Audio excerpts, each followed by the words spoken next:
The commotion in the palace immediately died down. All of the officials in the palace turned to stare at Mag with wide eyes as if they were appraising a mentally disabled child. Bellman had toiled for over 10 years in the royal kitchen to become the head chef, yet Mag had taken his place with just 3 dishes. This was a dream come true to every chef across the entire continent.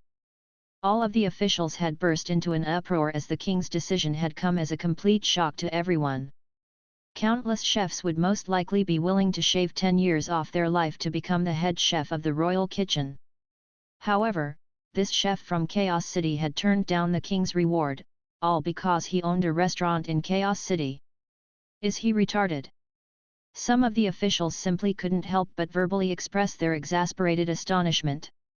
This was an invitation from the king of the Roth Empire.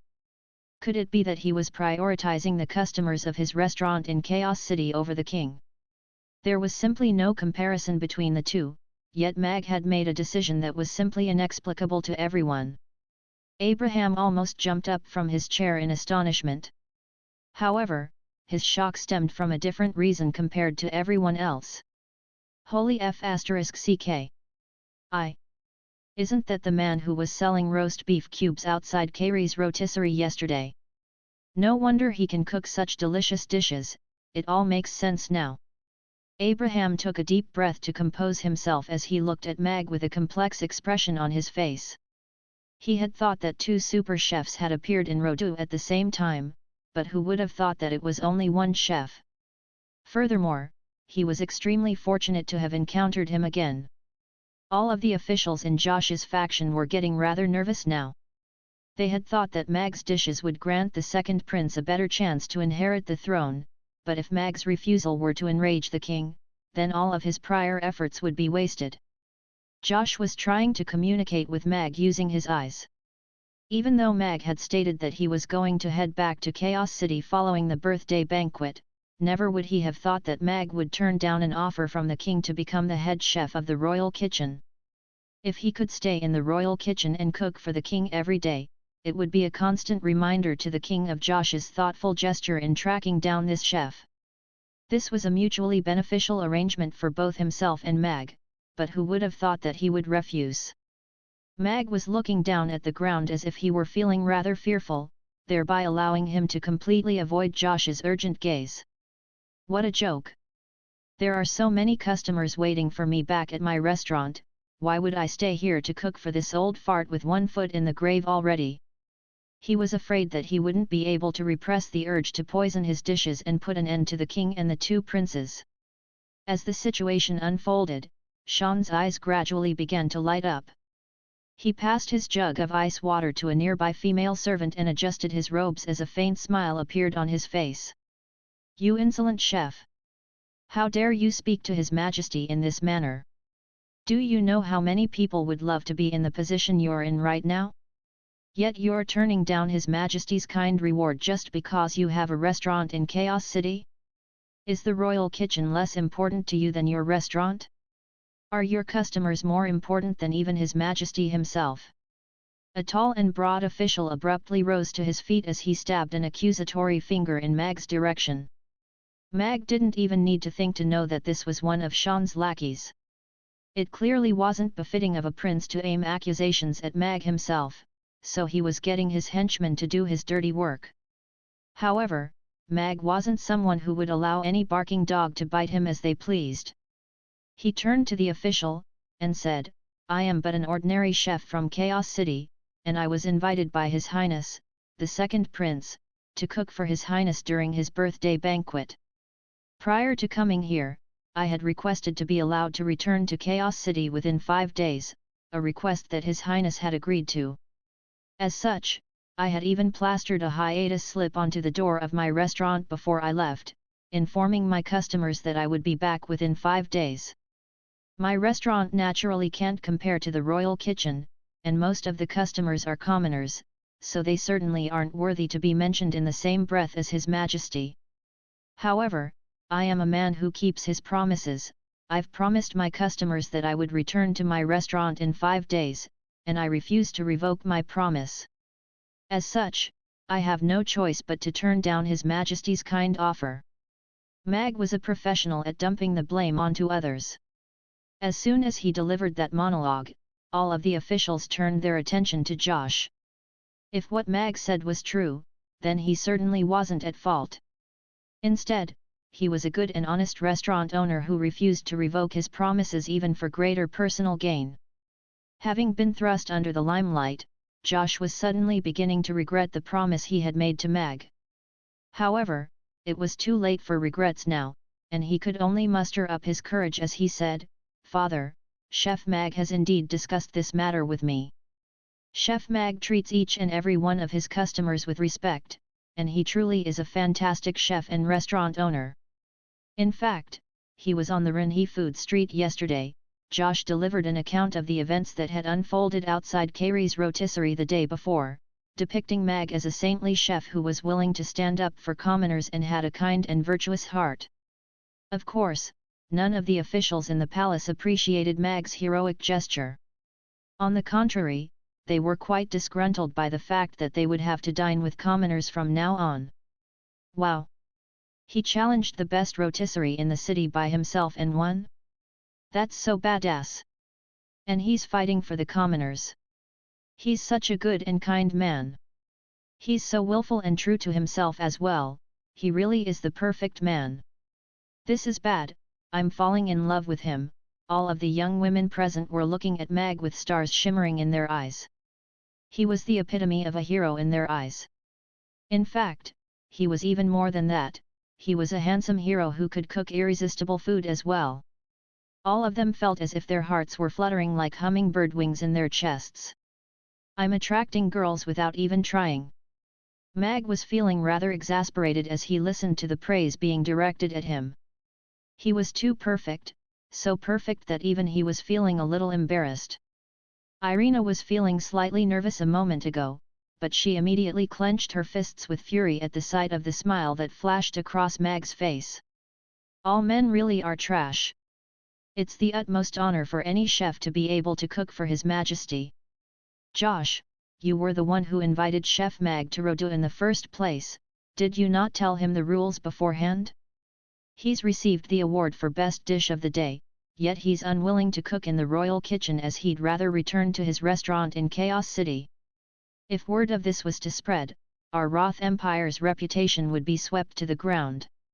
Sean rose to his feet and turned to Josh with an accusatory gaze. Josh's brows furrowed slightly upon hearing this. Sean's accusations were quite serious, and he didn't know how to reply. Right at this moment, Novan put down the cup in his hand, and calmly interjected, "Our Chaos City may be small, but it's still a city. I believe Chef Mag should be allowed to return and cook in Chaos City if that's what he wants." Everyone turned to Novan with surprise in their eyes. As the most powerful spatial magic caster of the Norland continent and one of the great magic caster trio of Chaos City, Novan was Chaos City's representative to attend the king's birthday banquet, but no one was expecting him to oppose Sean over a mere chef. Chaos City had been founded only a mere century ago, and it was a city comprised of a diverse smorgasbord of different races. Even though it had been developing steadily for the past several decades to become a force to be reckoned with on the Norland continent, they had always upheld peace and equality, and maintained positive relations with every race. The conflict between the two princes was no secret to anyone. However, all of the other races seemed to have a tacit understanding with each other as all of them had refrained from picking a side.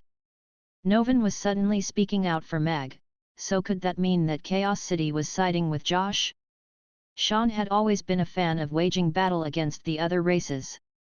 If he were to become the king of the Roth Empire, no one knew if the empire was going to continue to uphold and abide by the peace treaty. In contrast, Josh was milder in his political approach, so he was clearly the better choice for Chaos City. Countless thoughts raced through the minds of the representatives from each race as they looked at Novan. They had automatically neglected the possibility that Novan was speaking out solely for Mag's sake with no deeper motive to be gleaned. However, Mag was struck by a sense of enlightenment as he took a glance at Novan. It appeared that he wasn't just here as a representative of Chaos City. City Lord Michael must have also assigned him the task of ensuring Mag's return to Chaos City. Josh was internally ecstatic by the fact that Novan appeared to be siding with him, but he cast a concerned glance toward the king. If the king insisted on keeping Mag in Rodu, then the situation could become rather tense. Sean raised his eyebrows slightly in response. He was trying to aim some accusations at Josh and place him in a difficult situation, but he hadn't thought that Novan would jump to Josh's aid. Countless thoughts flashed through his mind in a split second, but his expression remained calm as he said, "Please don't misunderstand, Principal Novan. I'm not trying to insult Chaos City. I'm merely elaborating on the issue at hand, which is that this insolent chef is displaying extreme arrogance in refusing His Majesty's reward. As such, he must be severely punished to set an example for everyone else. I beg to differ, Your Highness. Mr. Mag is the most exceptional chef of our Chaos City, and City Lord Michael holds him in very high regard. The conflict between the dragons and the demons not long ago was only resolved in such a short time due to Mr. Mag's efforts, so he's certainly more than just a mere chef. He's only turning down His Majesty's reward as he's unwilling to give up on his own restaurant, and he's shown nothing but respect to His Majesty throughout this entire process. What display of insolence has he made, and what crimes has he committed?" Novan's expression darkened slightly as he looked at Sean, and he said, "Furthermore, Mag is a citizen of our Chaos City. If he wishes to return to our city, we would welcome him with open arms." Novan's voice wasn't very loud, but he spoke in a very firm and decisive manner, without mincing his words in the slightest. Mag was preparing to sit back and watch the show, but a peculiar feeling suddenly welled up in his heart as he looked at Novan. It was a rather strange sense of belonging. Even though Mag had already come to terms with the fact that he had transmigrated to this alternate world, only Amy and his restaurant gave him a sense of belonging. In all honesty, he didn't even know whether he was siding with the Roth Empire or Chaos City. However, he now had an answer to that question. Novan's proclamation that Chaos City would welcome him with open arms had truly touched him. Not only is Novan speaking out for him, he's even getting the entirety of Chaos City involved. I didn't know that he played a role in resolving the conflict between the demons and the dragons. All of the officials looked at Mag with surprise in their eyes. They had thought that he was only a brilliant chef, but it appeared that he was actually much more than that. Amy looked up at Krasu, and pouted as she wheedled, "Master, I also want to go back to Chaos City. Our restaurant is there, and so is Jessica, Daphne, Big Sister Aisha, Big Sister Mia. They're all there." Krasu looked down at Amy's pitiable display, and his heart immediately melted. He nodded without even thinking as he said, "All right, we'll definitely go back." Meanwhile, Luna was looking at Mag with a concerned expression. She knew that with Mag's personality, he was definitely going to return to Chaos City, but she didn't think that the situation would become so tense. Sean didn't think that Novan would be so decisive about a chef, even to the extent that he was bringing up the entirety of Chaos City. For him to be held in such high regard by Novan, just who was this man? With that in mind, Sean was a little hesitant about how to proceed. He was just about to say something when Krasu suddenly turned to him with a displeased expression and broke his silence. "Aren't you being a little too quick to point fingers, Your Highness? Boss Mag is the father of my disciple, and back in Chaos City, we have to line up in massive queues just to taste Boss Mag's cooking. If you force him to stay in Rodu, what's going to become of the customers of his restaurant? Are you asking them to go and starve to death?" Sean's eyelids twitched upon hearing this. Novan alone was already enough of a headache for him, but the madman, Krasu, was also speaking out against him. If Krasu were to side with Josh again over this matter, Sean would be in a world of trouble. That was the most concerning thing to him. He's the father of Master Krasu's disciple? What kind of luck does he have to be granted such an exceptional daughter? Krasu's words sent a stir running through all of the officials present once again. It turned out that not only was this man an incredible chef, he was also the father of perhaps the greatest magical prodigy in history. He already has a daughter. All of the female guests present let loose wails of grief. For him to have such a beautiful daughter indicated that his wife had to be an extremely gorgeous elf. In that case, they had next to no chance. Right at this moment, Byron Field rose to his feet and clasped his fist in a salute toward the king. "Your Majesty, Mr. Mag is not just an outstanding chef, he's also a brilliant mathematician. The revolutionary multiplication table that I've been trying promote was invented by none other than Mr. Mag himself. If we can implement this tool on a continent-wide basis, it will be a huge step forward for the field of mathematics. As such, I believe we should treat Mr. Mag with kindness rather than punish such a brilliant genius." The commotion in the palace grew even louder. Byron was the Roth Empire's Minister of Education, and also a highly respected and renowned figure in the field of mathematics, yet he was hailing Mag as a genius mathematician? So not only was he a superb chef and the father of Master Crassus' freakishly talented disciple, he was also a brilliant mathematician? Everyone was completely flabbergasted by the glowing entries on Mag's resume. They simply couldn't fathom how anyone was capable of achieving these things, and at such a young age, at that. Sean's eyes were also filled with surprise as he cast a glance at Mag. He had been suspecting that he and Alex were one and the same, but that suspicion had now been completely debunked in his mind. However, he had already aimed a series of accusations at Josh and Mag, and he couldn't just swallow his words now. Thus, he was caught in an awkward situation where it appeared that there was no right path to take. The king nodded, and continued, "Seeing as you're held in such high regard, and you're the father of Crassus' disciple, as well as a genius mathematician in Byron's eyes, there's no need for you to go back to the kitchen. You'll be granted a seat here in the palace for the duration of this banquet." "Thank you, Your Majesty," Mag said in a respectful voice. He had never been to a royal banquet before, so he was naturally very interested in such an event. His Majesty agreed to let him leave. All of the officials were rather surprised by this turn of events. However, they were even more surprised by the fact that so many powerhouses were willing to stand up for Mag. Thus, Mag emerged victorious at the conclusion of this minor conflict. A genius mathematician? He could barely discern one number from another 3 years ago. Could it be that aside from learning to cook, he also learned mathematics during these past 3 years? Irina was looking at Mag with a curious expression, wondering what other surprises he had up his sleeve. Sean wore a rather gloomy expression as he sat back down in his seat. He had well and truly hit a brick wall this time. Not only was he unable to cause any trouble for Josh, he had instead pushed Crassus and Chaos City toward Josh. In contrast, Josh was barely able to contain his elation. He was the one who had introduced Mag to cook for the king, yet he thought that he was just a chef. Who would have thought that he would have so many powerful backers? The group of education officials led by Byron Field had always been the most stubborn fence-sitters, absolutely refusing to take any sides in the battle for the throne. If he could get Mag to infiltrate and convince them to support him, his influence would further expand.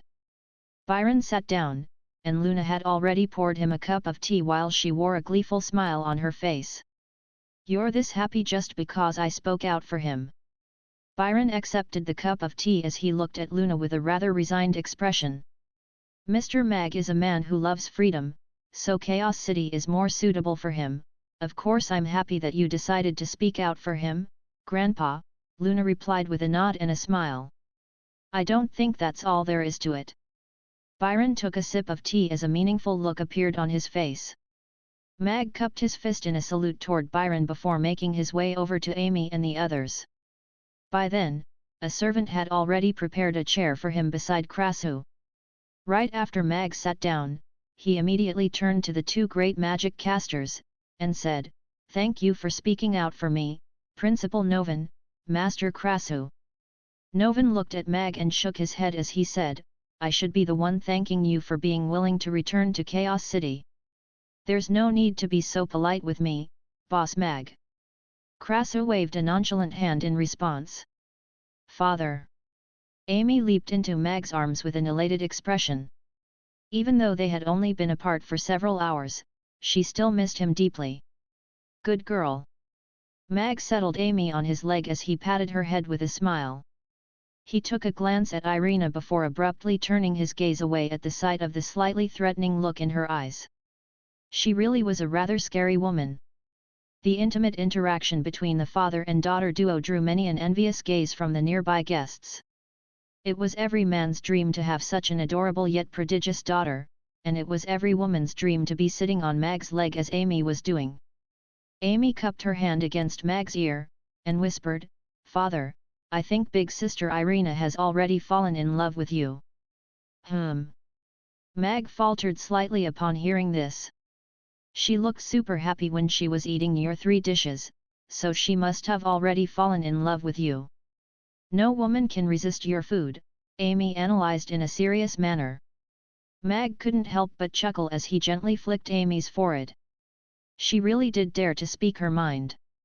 Thus, the minor conflict concluded following intervention from the king. So this guy was the one who swindled Tauros and Dracula, and made our demon race lose such a key island. What a deplorable bastard. The representative of the demon race, Gajil, was looking at Mag with a dark expression.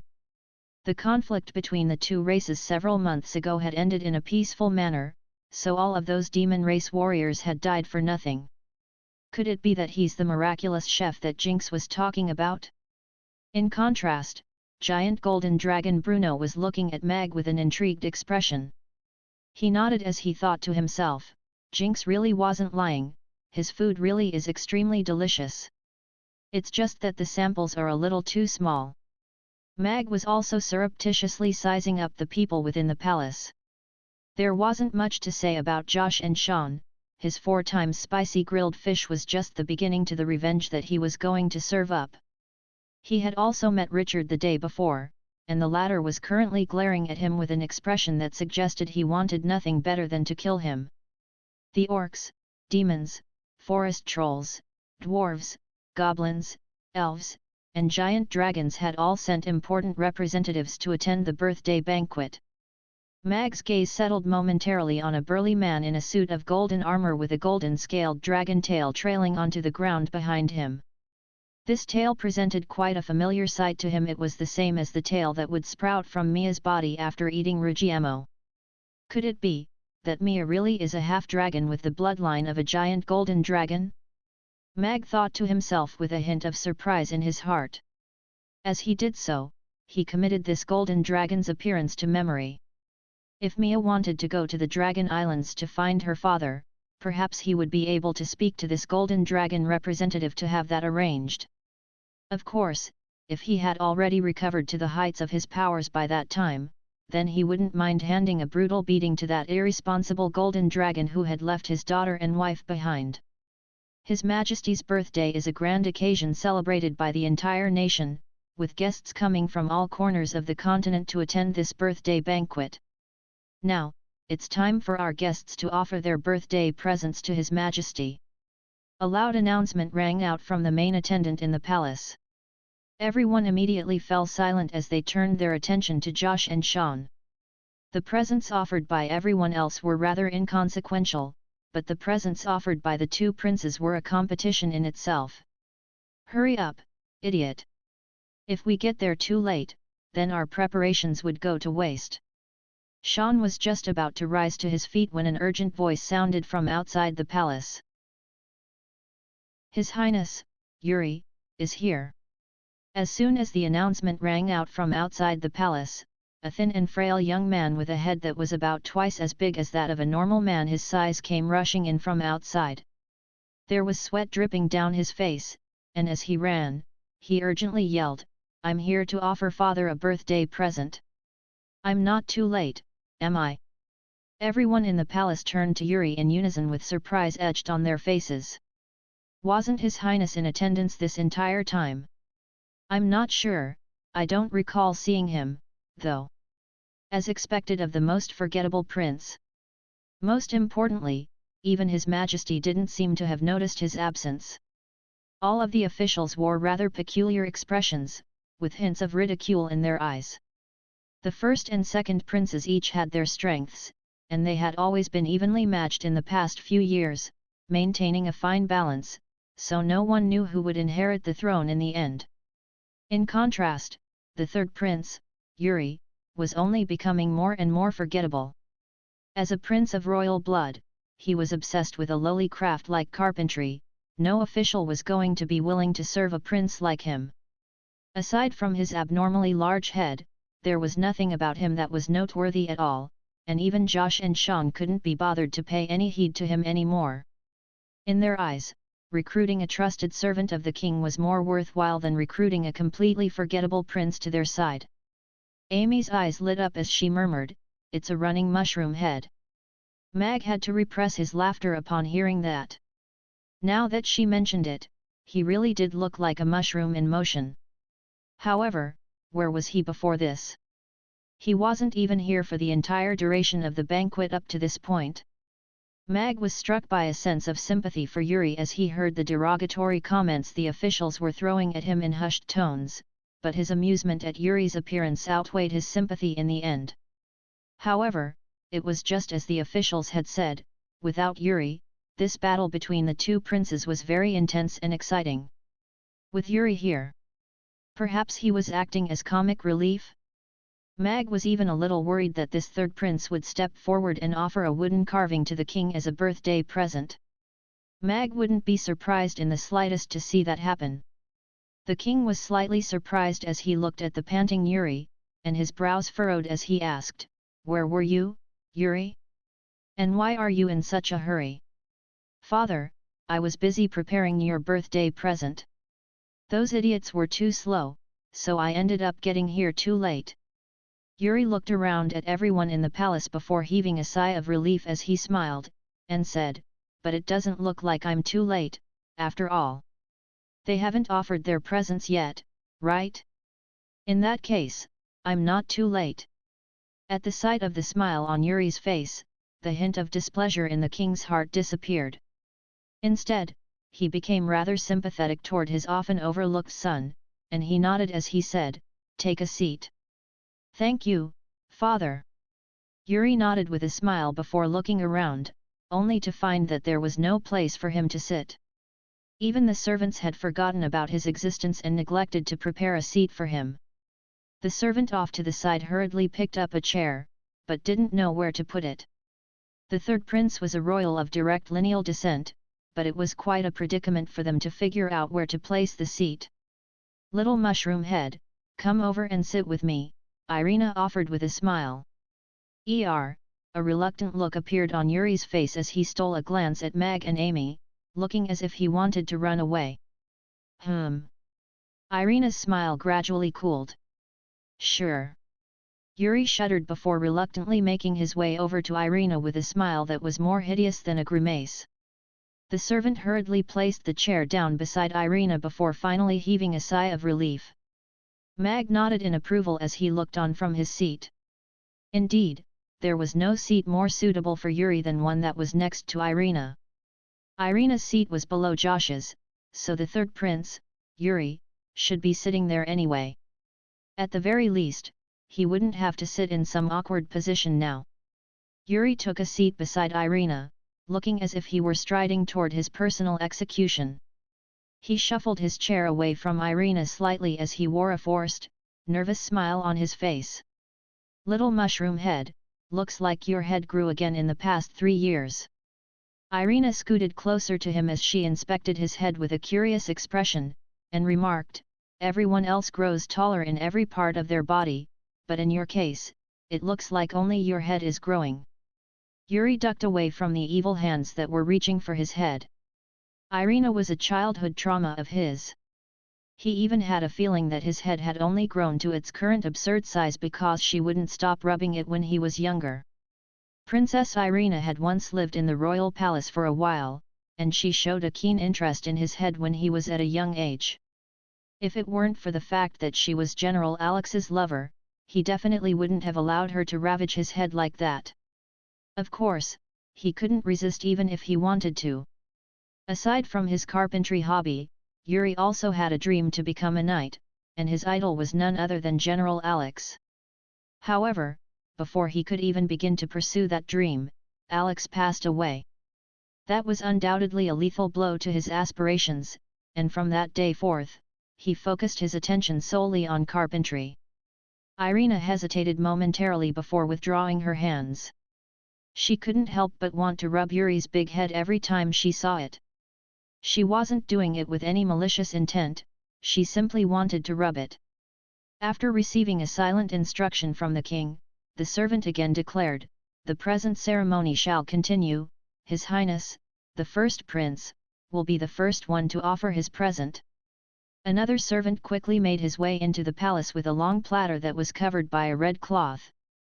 His forehead was dripping with sweat, and his arms were trembling slightly, clearly indicating that whatever was sitting on the platter had to be a rather heavy object. Sean rose to his feet and removed the red cloth, revealing a burst of red light that had everyone reflexively narrowing their eyes. The object sitting atop the platter was a reddish-golden sword. Imposing, regal patterns had been carved all over the surface of the blade, and the fiery reddish-golden light foretold a story of unrivaled sharpness. "What's that?" Everyone was looking at the sword with curious expressions. It was quite apparent that this was no ordinary sword. Sean picked up the golden sword with both hands as he said in a respectful voice, "Long live, Father." This sword is known as the Crimson Flame Sword, and it was once wielded by the human emperor. It has been close to 1,0001 years since it sank into the scorching flame pond, and it took 3 years for the people I deployed to find it.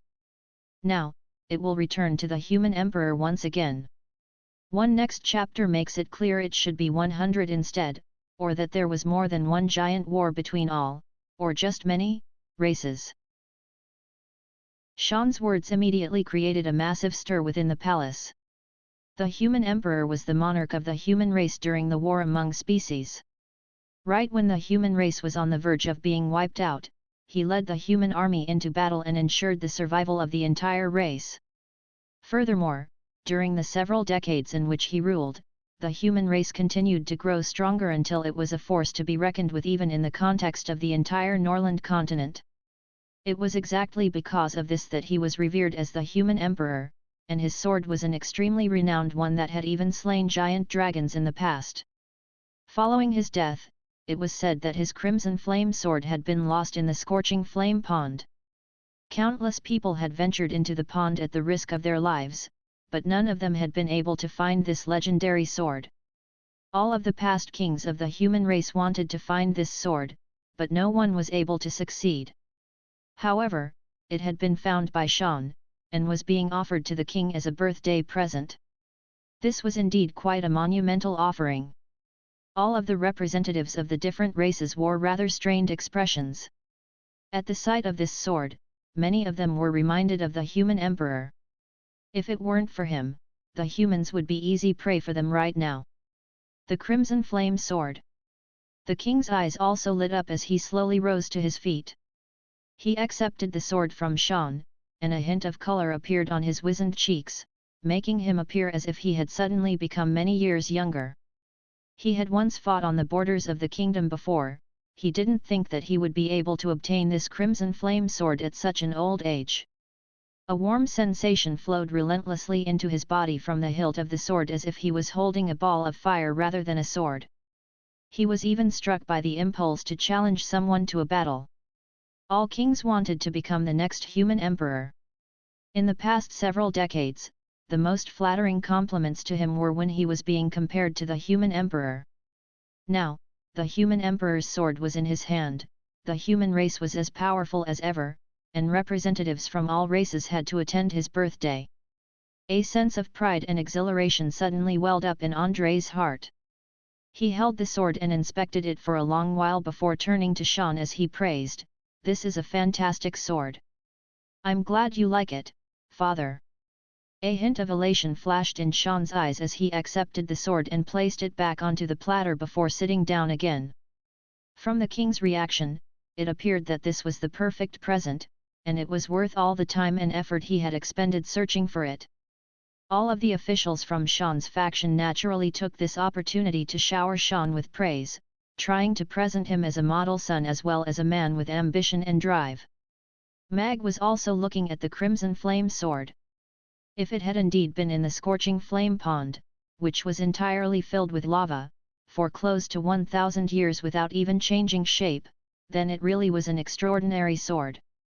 The king was also clearly very pleased with this present, and it appeared that this was most likely the best present that was going to be offered today.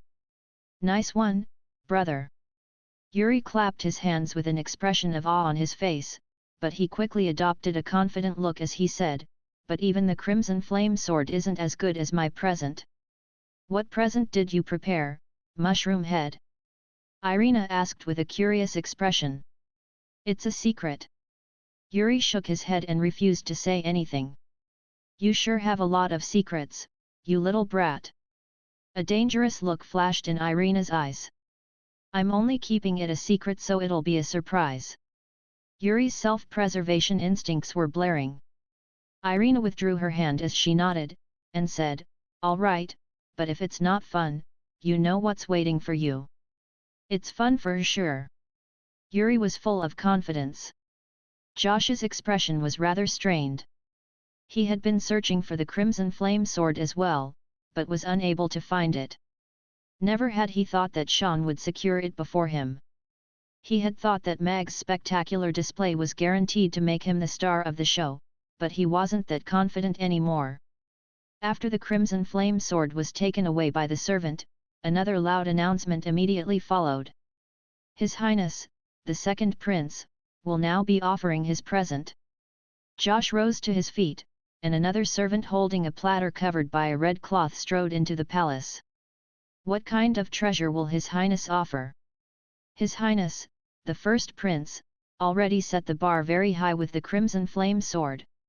"I'm not sure any present will be able to match it." All of the officials craned their necks as they looked on with curious expressions.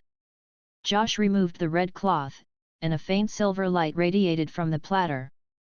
There was a round ball of ice sitting on the platter, and a silver lingzi mushroom was hovering right at the center of the ball. The mushroom was shimmering with faint silver light as if it had a life of its own.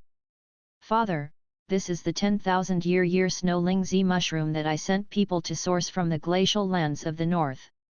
Snow lingzi mushrooms will only occasionally appear below glaciers, and consuming a 10,000-year snow lingzi mushroom can extend one's lifespan and is very beneficial for one's health," Josh introduced with a serious expression.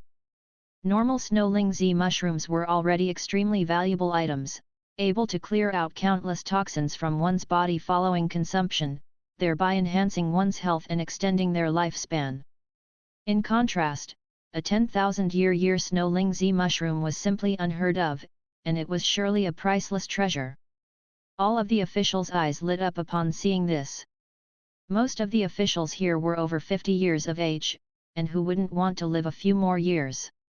If one were to consume that mushroom, it would almost be sure to add a few years to their lifespan. The king glanced at the 10,000-year snow lingzi mushroom, and nodded as he said, "Thank you for your thoughtful present, Josh." If it weren't for the fact that the crimson flame sword had already been presented to him, the 10,000-year snow lingzi mushroom would undoubtedly have been a splendid present. However, compared to the crimson flame sword, it seemed a lot more ordinary. Josh nodded before taking a seat. He had spent a lot of money to secure this 10,000-year snow lingzi mushroom, yet it hadn't evoked much of a reaction from the king. That was quite a depressing notion for him. Let me see if a chef or the crimson flame sword is more important in father's heart. Sean turned to Josh with undisguised triumph in his eyes. The king's reaction was witnessed by all of the officials present, and it was quite clear that Sean's present was superior to Josh's. His Highness, the third prince, will now be offering his present. The procession continued. None of the officials were very interested in seeing what was going to be offered. The third prince did indeed offer a present every year for the king's birthday, but there was no creativity to his presents year after year. It was most likely the case that he would be presenting a wooden carving again, and he was most likely going to pull it straight out of his pocket too. To this carpentry addict of a third prince, nothing in this world was more valuable than his wooden carvings, so his presents never changed. Yuri rose to his feet with a solemn and serious expression. 4 servants strode into the palace, using 2 thick wooden logs to carry a large box that appeared to be about a cubic meter in volume. The box was also covered by a red cloth, and from the strain on the faces of the servants, it appeared that it was quite heavy. "What's that?" The officials were starting to become rather intrigued now. The mass and weight of this present far outstripped that of all of the previous birthday presents offered to the king by Yuri in the past. "Father, it took me a full 6 months to craft this present for you. I hope you'll like it." Yuri strode over to the box before unveiling it. Right before everyone's expectant eyes, the red cloth was unveiled, revealing a black wooden cube. The surface of the inky black cube was polished to a very smooth extent, and it hadn't been carved at all. It was just a smooth block of black wood. His Highness took half a year to polish a block of wood. Maybe he polished it starting from when it was still a tree. He can't even be bothered to carve now. All of the expectant expressions on the faces of the officials gave way to disappointment, and they felt as if they had been swindled. However, when they thought about it, it was their fault for having any expectations for the third prince in the first place, so they only had themselves to blame. Mag also raised his eyebrows as he looked at the block of wood. "This kid is more interesting than I anticipated. Is he trying to infuriate his father into having a brain hemorrhage?" The representative of the demon race, Gajil, had already burst into laughter. "I must say, this block of wood is very square." All of the representatives of the other races were also trying their best to repress their mirth. Sean and Josh had both offered extremely rare treasures, thereby displaying their thoughtfulness and abilities. However, the third prince was offering a black block of wood, and that was nothing short of hilarious. If he hadn't jumped out on his own, they had already forgotten that the Roth Empire even had a third prince. As it turned out, he was an absolute idiot. "Yuri, what's the deal with this block of wood?" The king's expression had also darkened slightly. Even though the wooden carvings Yuri had presented to him in previous years weren't exactly prized gifts, all of them were quite intricately crafted, and it was a manifestation of the time and effort he had expended. However, he was presenting just a block of wood this time? And he was declaring that it had taken him half a year to produce something like this? Could it be that he thought his father was senile enough to believe such a blatant lie? "Father, this is not a normal piece of wood. I painstakingly polished this wood, then applied coats of the black stone paint I invented onto its surface. It's even harder than metal, and is extremely impact resistant." Yuri gently stroked the block of wood before jumping onto it and taking a seat. A smug smile appeared on his face as he continued, "Also, it's just the right height to act as a chair, and it's very nice and cool to sit on." "So you made a super durable stool?" Gajil was howling with laughter. Andrei and his 2 sons were all quite troublesome to deal with, but who would have thought that he would have such a stupid son like this Yuri? It was very satisfying for him to witness Andrei's humiliation. All of the representatives from the different races also burst into laughter, and even some of the officials of the Roth Empire couldn't help but chuckle along. However, there were also some officials who were looking at Yuri with enraged expressions, furious that he was making the Roth Empire the laughingstock of the entire continent.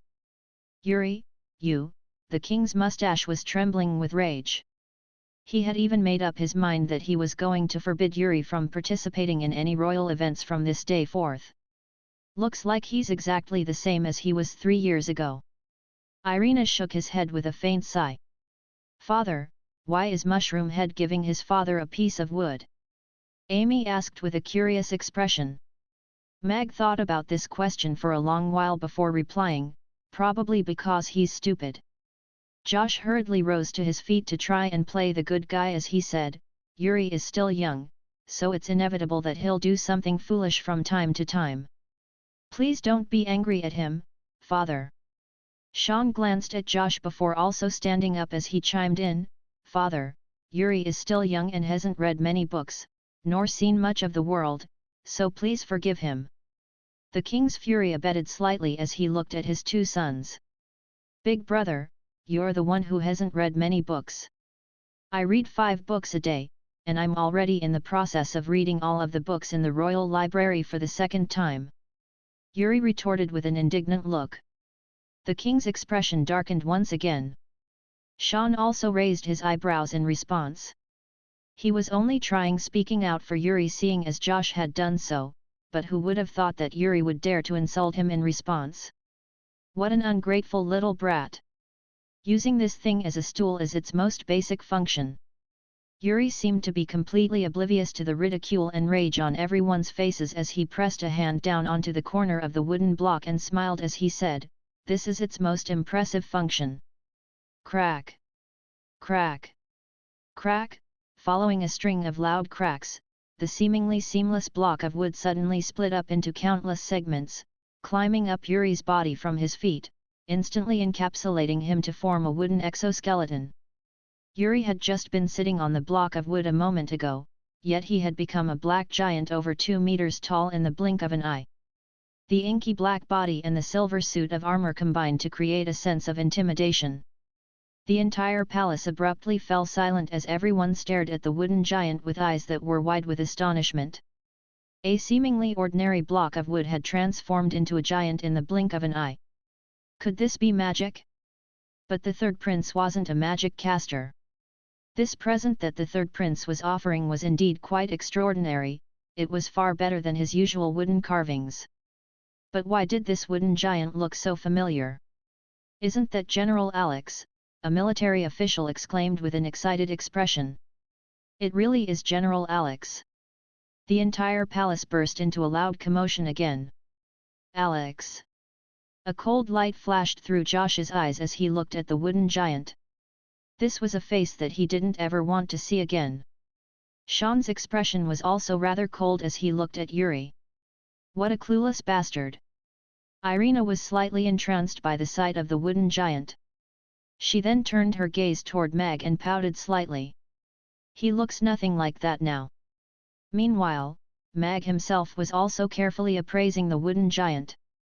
It had to be said that Yuri's woodworking skills were extremely brilliant. The wooden statue appeared to be very lifelike, and it was emanating the aura of a king, not the king of the empire, but a king who stood at the pinnacle of the continent nonetheless. "So that's what he looks like. He looks nothing like me at all," Mag thought to himself with a series of rather complex emotions in his heart. Countless memories of Alex's glory days began to flash through his mind. Mushroom Head's wooden statue this time is a lot better than that bird man. "It looks just like father," Amy whispered as she looked at the wooden statue. "That's because he really is your father." Mag patted Amy's head with a rather complex look on his face. He was Shen Mag, but he was also Mag Alex. That was inevitable from the moment their memories were combined. He was willing to shoulder all of Mag Alex's responsibilities, but he also had to live life on his own terms. Looking at the wooden giant, Mag seemed to have been struck by an epiphany, a moment of self-discovery. However, he still couldn't help but exclaim internally, "Holy F***ck! Isn't that a transformer? I didn't think that this kid was a young prodigy. To think that he was able to build a transformer at such a young age. I wonder if it can move, though." Mag found himself having to re-evaluate Yuri in his heart. To see a block of wood transform into a giant was an extremely marvelous visual spectacle, making him feel as if he were witnessing a special effects scene from a Hollywood film. This was not a simple engineering mechanism, a magic spell formation must have been infused into the structure. How boring would it be to slice one massive block of wood into countless smaller pieces, and then assemble it into a wooden giant? Mag was suddenly reminded of one of his university roommates in his past life. In order to assemble a Gundam, he could work tirelessly for days and nights on end, sometimes even forgetting to eat. Mag was very much in approval of Yuri's creativity, but this was clearly not the right time to be drawing a connection between himself and Alex. Regardless of which one of his elder brothers was to inherit the throne, they definitely wouldn't show any mercy to a younger brother who idolized Alex. "Alex!" Gajeel abruptly rose to his feet, glaring at the wooden giant with flames of fury burning in his eyes. Irina turned to Gajeel with a deriding sneer, and said, Are you scared of even a wooden mannequin, you old fart? Looks like you still remember what happened all those years ago. Gajil's expression darkened slightly, but a cold smile quickly appeared on his face as he sat down again, and retorted, "Humph, it's just a dead piece of wood, just like that dead bastard. Looks like someone's asking for a beating." Irina's expression immediately cooled upon hearing this. The demon race was definitely involved in the assassination 3 years ago, but she didn't know which of the powerful beings from the demon race had participated in the incident. "Don't worry, I'll send you to the other side to see him sooner or later." Gajil's smile faded as he aimed a vicious glare at Irina. Irina's expression cooled even further in response, but there was a hint of a gentle light in her eyes as she caught sight of Mag in the corner of her field of vision. "Big sister Irina seems to recognize that wood man," Amy murmured as she looked at the enraged Irina. Mag merely held her in his arms, and didn't explain anything. All of the representatives from the different races also wore different expressions as they looked at the wooden giant. Everyone knew about the relationship between Irina and Alex, and no one dared to pour salt into her wounds like Gajil was doing. After all, there had been recent news that she had slain a 10th-tier elven magic caster. She never followed any rules, and anyone in this entire palace could become her target if they were to draw her ire. "I'm not a dead piece of wood. I can move."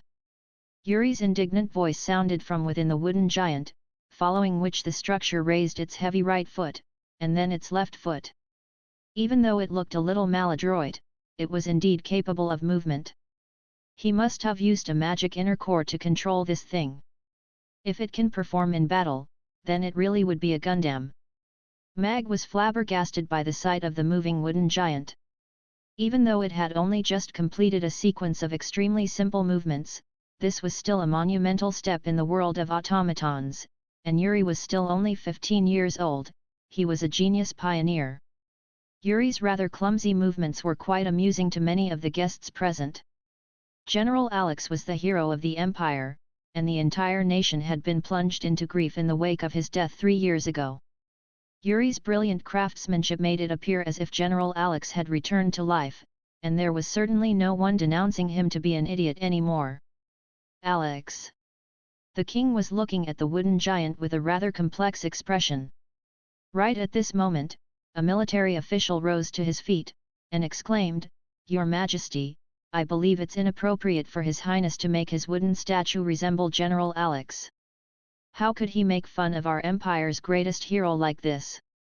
The chatter in the palace gradually subsided, and everyone's expressions gradually changed again as they looked at the wooden giant. They had been stunned by Yuri's creativity, but this was General Alex. After all, how could he be made into a toy like this? No matter how intricately crafted this wooden structure was, it was still nothing more than a toy. The third prince had indeed gone too far by insulting General Alex with his creation. These bastards sure are obnoxious. Even though General Slog was speaking out for Alex, Mag knew better than to be fooled into thinking that his intentions were pure. From Alex's memories, he knew that this was one of Sean's lapdogs, and he was actually just criticizing the third prince so he wouldn't steal the limelight away from Sean. The king furrowed his brow slightly, seemingly thinking about something, but also seemingly a little displeased. The wooden giant stabbed a finger toward Slog as Yuri said in an angry voice, "Who told you this is a toy? This is a suit of battle armor, not a toy. Alex was a war god, and I'm aspiring to become someone like him by donning this suit of battle armor, so why can't I make it resemble Alex?" Slog maintained his furious expression as he interrogated. General Alex was an invincible deity, the most powerful warrior the Norland continent has ever seen. How can he be compared to a block of wood? Could it be that this block of wood could also march into battle? All of the officials in the palace were also looking at the wooden giant with deriding sneers on their faces. Yuri had always been frail and weak, so for him to become a war god like Alex just by donning a suit of wooden armor was an absolute joke.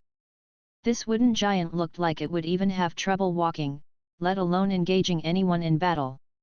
Could it be that its only strong point was its defensive properties? If so, then how was this thing different from a turtle shell?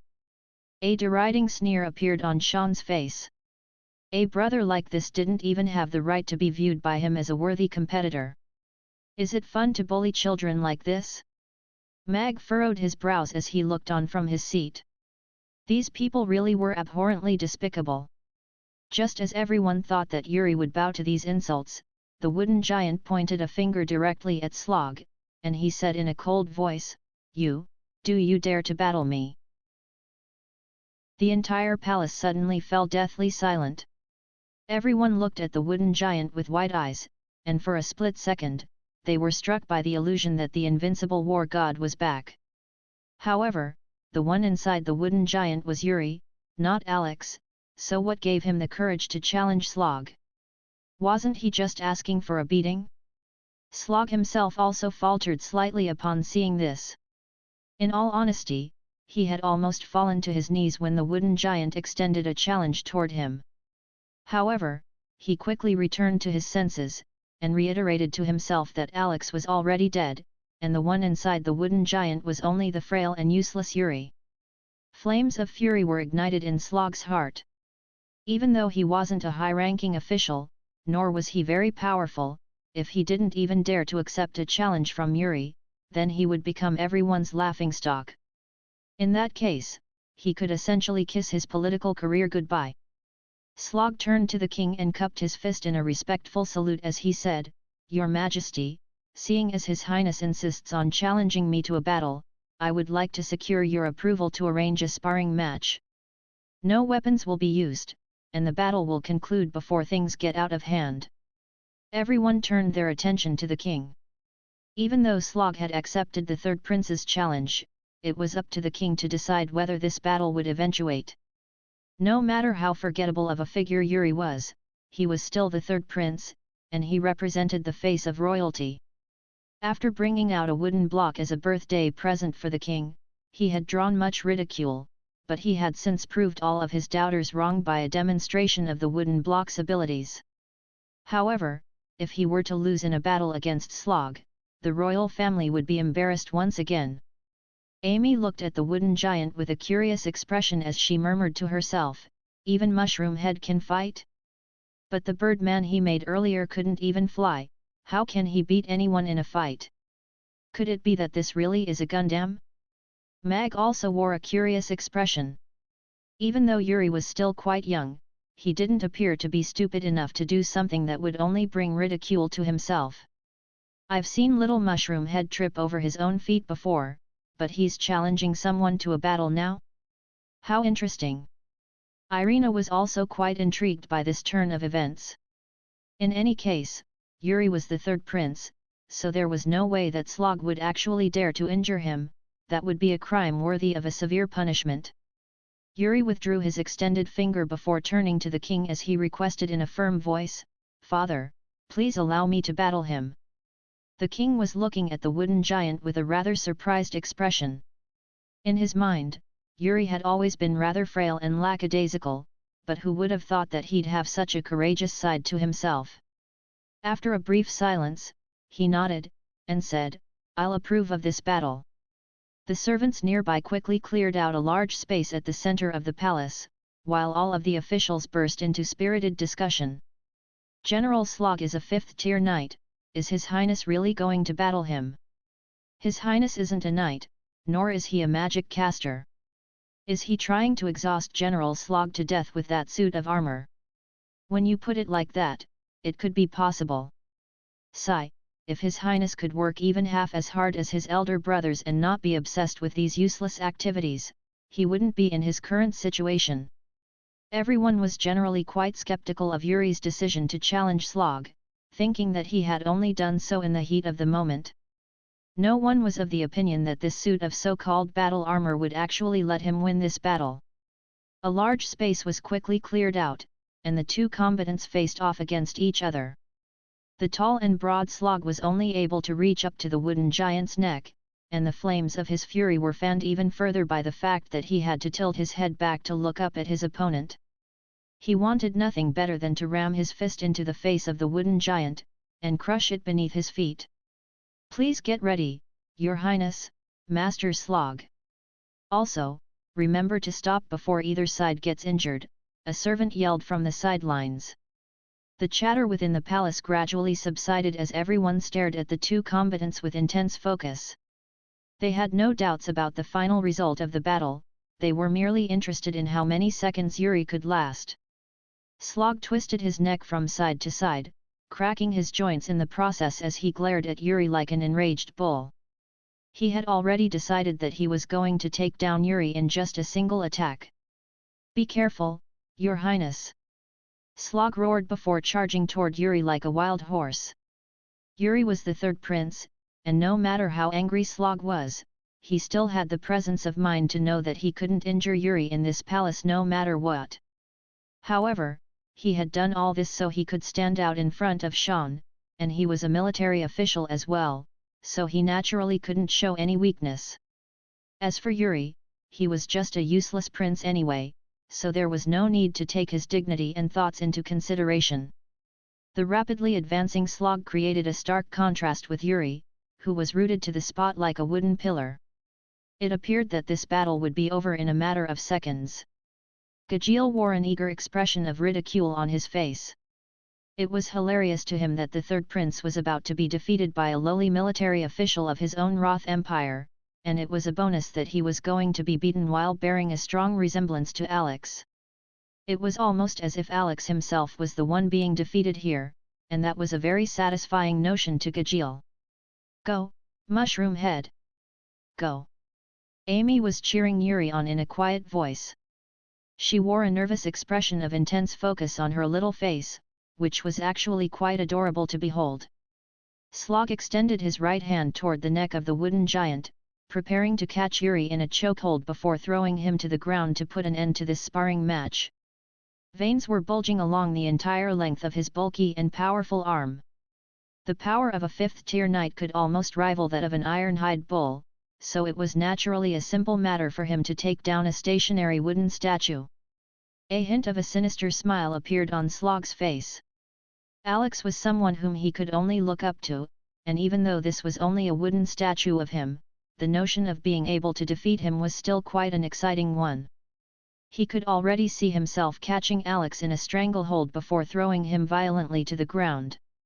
That was undoubtedly going to be the most brilliant highlight of his life. Some of the female guests present had already covered their eyes, unable to bear witnessing such a horrendous spectacle. Many of them were Alex's fangirls, and none of them wanted to see him being brought down, not even as a wooden statue. Shan wore a cold smile on his face. At the same time, he was feeling rather curious. If he were to find Alex now, would he also be as easy to bring down as this wooden statue? Would he be completely at the mercy of the ants who could once only look up to him? That would be a very interesting scenario to witness. Just as everyone was waiting for Yuri to be taken out by a single attack, the stationary wooden giant suddenly sprang into action. It raised its right hand in a flash, displaying none of the clumsiness from earlier. The hand shot forth like lightning, catching Slog's wrist in a vice-like grip before swinging him through the air in a perfectly coordinated motion. Slog's burly body drew a glorious parabola in the air before landing heavily on his back. The wooden giant immediately lowered itself before unleashing a punch directly into Slog's face. 759 Can I have her? The wooden giant slowly rose to its feet to reveal Slog lying motionless on the ground below it. Slog's nose and mouth had been completely flattened into an unrecognizable mush, and he was clearly unconscious. Even the solid stone ground beneath his body had been severely cracked by the force of the impact. His Highness! He won! The entire palace had fallen deathly silent as everyone stared at the wooden giant, who was standing at the center of the palace like an imposing war god. Everyone was struck by the illusion that the war god from 3 years ago had returned, and there was only unadulterated shock in their eyes. The fifth-tier knight, Slog, had been insta-killed by the third prince one. If this hadn't happened right before their eyes, they would have never believed it to be possible. They had indeed thought that the battle would end in a matter of seconds, but not with a result like this. The king's eyes lit up, and he immediately relaxed his white-knuckled grip on the armrests of his throne. His tightly furrowed brows also gradually loosened as an elated smile appeared on his face. How is that possible? Sean clenched his fists as he looked at the unconscious Slog, and then turned his gaze toward the imposing wooden giant as rage and astonishment surged through his heart. Josh withdrew his gaze as he turned toward the king to gauge the latter's reaction. His eyes narrowed as he caught sight of the pleased look on the king's face, and as he slowly twisted the ring on his left hand, he thought to himself, "Do you no longer want to be an idiot, Yuri? You should have just stayed an idiot. Do you think you can compete with me now? Useless trash." Gajiel looked at the wooden giant and repressed his urge to rise to his feet. Even as a wooden statue, the bastard who had chased him around on the Demon Islands for 3 days and 3 nights was still as abhorrent as ever. All of the representatives from the different races were looking forward to seeing Yuri bring humiliation to the royal family of the Roth Empire, and they were all rather disappointed by this unexpected turn of events. Irina unable to contain her surprise as she burst into involuntary laughter. He's not just all talk, after all. But he's still nowhere near Alex's level. This is a real Gundam. It's a transformer. Holy F***ck. Mag almost sprang to his feet in shock. There was probably no one in this world who was more astonished than him right now. A 15-year-old boy just invented a functional Gundam in this magic world? What the hell is going on? Wait, why do I feel like he's stealing my job? A thought suddenly occurred to Mag. Wasn't he supposed to be the one who was shocking this world? Mag turned his gaze toward the wooden giant again, and carefully thought to himself, this Gundam really is quite brilliant. Its strength level should be based on the power output of its internal magic spell formation, and it must be very energy consuming to operate, but this is already extraordinary for a prototype. If it can be refined further, it would become a weapon of mass destruction on the battlefield in the future. The entire palace was still in complete silence. Mushroom Head 1. Amy yelled with elation as she raised her little hands up into the air, completely shattering the stunned silence. Everyone in the palace immediately turned toward her, and Amy put down her little hands in a sheepish manner as she murmured, "Yay!" Amy's outburst provided a reminder to the stunned servant, and he hurriedly yelled, "His Highness, the third prince, has emerged victorious. His Highness won. This is amazing. Indeed. His Highness has been content to live in the shadow of his 2 brothers all along, but he's really given us a massive surprise here. I think he truly has shown us a glimmer of General Alex during his heyday. Such an intricately crafted weapon really is worthy of being called battle armor." All of the officials also returned to their senses, and on this occasion, they were not stingy at all with their words of praise. It seemed that they had already forgotten all of the derogatory words they had directed at Yuri, and were now regarding him as the future star of the Empire. Of course, there was no lack of officials who were harboring more sinister intentions. Mag furrowed his brows as he caught sight of the sinister expressions on the faces of the officials from Josh and Sean's factions. It appeared that Yuri's splendid display had already made him some enemies, all of whom were beginning to plot against him. Yuri ignored all of the fawning praise being directed at him, turning to Amy instead as he pointed a finger at his own forehead to acknowledge her. Amy waved back at him before whispering to Mag, "Father, do you also think that Mushroom Head looks better like this?" "I do." Mag nodded in agreement. He was very pleased with his daughter's tastes. He was worried that she would find his big head adorable or something like that. The king looked at the wooden giant before nodding with a smile as he said, "Well done, Yuri, I really like your present. You can come out now." "Yes, Father." A series of cracks sounded as the wooden giant disassembled down the middle, transforming into a staircase that led to the ground while the top step was right beneath Yuri's feet. Yuri slowly walked down the staircase, following which the staircase reverted back into a black wooden cube that appeared to be completely mundane and nondescript. This was also quite an astonishing scene to everyone. The seemingly ordinary block of wood was now completely different in everyone's eyes. It was like a miraculous magic box, one that could grant powerful abilities even to normal humans, and it was clearly very tempting to everyone. Sean slowly calmed down, and a thought suddenly occurred to him as he looked at the block of wood behind Yuri. The notion took root firmly in his mind and refused to be discarded. Even a weakling like Yuri can use that thing to defeat Slog. If we can produce more of these boxes, then conquering the world will be an extremely simple task. Sean could feel his heart thumping in his chest. If he could have this box, then all of his aspirations could come true in the near future. He wanted to conquer the world, to have the entire continent bow to his feet, even those proud and haughty giant dragons. That was an extremely alluring prospect to him. There was an endless supply of commoners, and as long as there were enough of these boxes, it didn't matter how many of them died. After all of the representatives from the other races calmed down, this thought clearly also occurred to them, and their expressions turned rather grave. During the past years, the human race had never displayed any intentions of embarking on conquests, and was most intent on guarding their own existing territory. However, the invention of this box could completely transform the situation on the entire Norland continent. This was something that could transform ordinary beings into fifth-tier warriors, it was something that could change this entire world. And it had been invented by the most forgettable third prince. Yuri wasn't expressing any smugness as he extended a respectful bow toward the king. "I wish father a long and healthy life." The king nodded with a pleased expression before smiling as he asked, "Yuri, you've presented a fantastic present to me today. What reward would you like for your efforts?" "I'll do my best to satisfy you." "A reward?" Yuri glanced at Irina before pointing at Amy as he asked, "Then, can I have her?" The Chinese expression can also mean instant KO. "No." Mag and Krasur rose to their feet almost in unison, glowering at Yuri with dangerous looks in their eyes. Yuri immediately felt a chill run down his spine as he unconsciously took a couple of steps backward. These two suddenly appeared extremely terrifying, even more so than Irina. All of the officials also turned toward Amy with thoughtful expressions on their faces.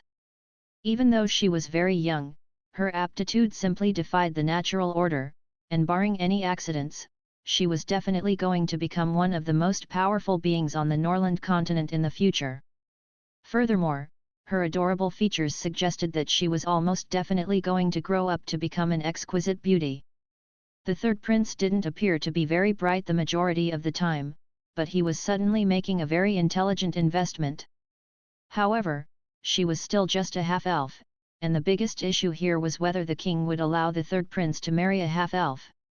Of course, it appeared that Mag and Krasur were also vehemently opposed to this arrangement. Mag's opinion didn't really matter, but no one could ignore Krasur. It was said that he had already resigned from the Magus Tower and permanently settled in Chaos City, but he was still as influential as ever in the Roth Empire. If he didn't want to hand over his disciple to the third prince, then even the king would have to reconsider whether he could act as matchmaker for the two. "Are you sick of living, you big-headed freak? How dare you set your eyes on Amy? I should chop you up and feed you to the fishes." Mag was looking at Yuri with a cold expression. No one in this world could take Amy away from him. Anyone who tried would have to die. Krasur was also glaring coldly at Yuri.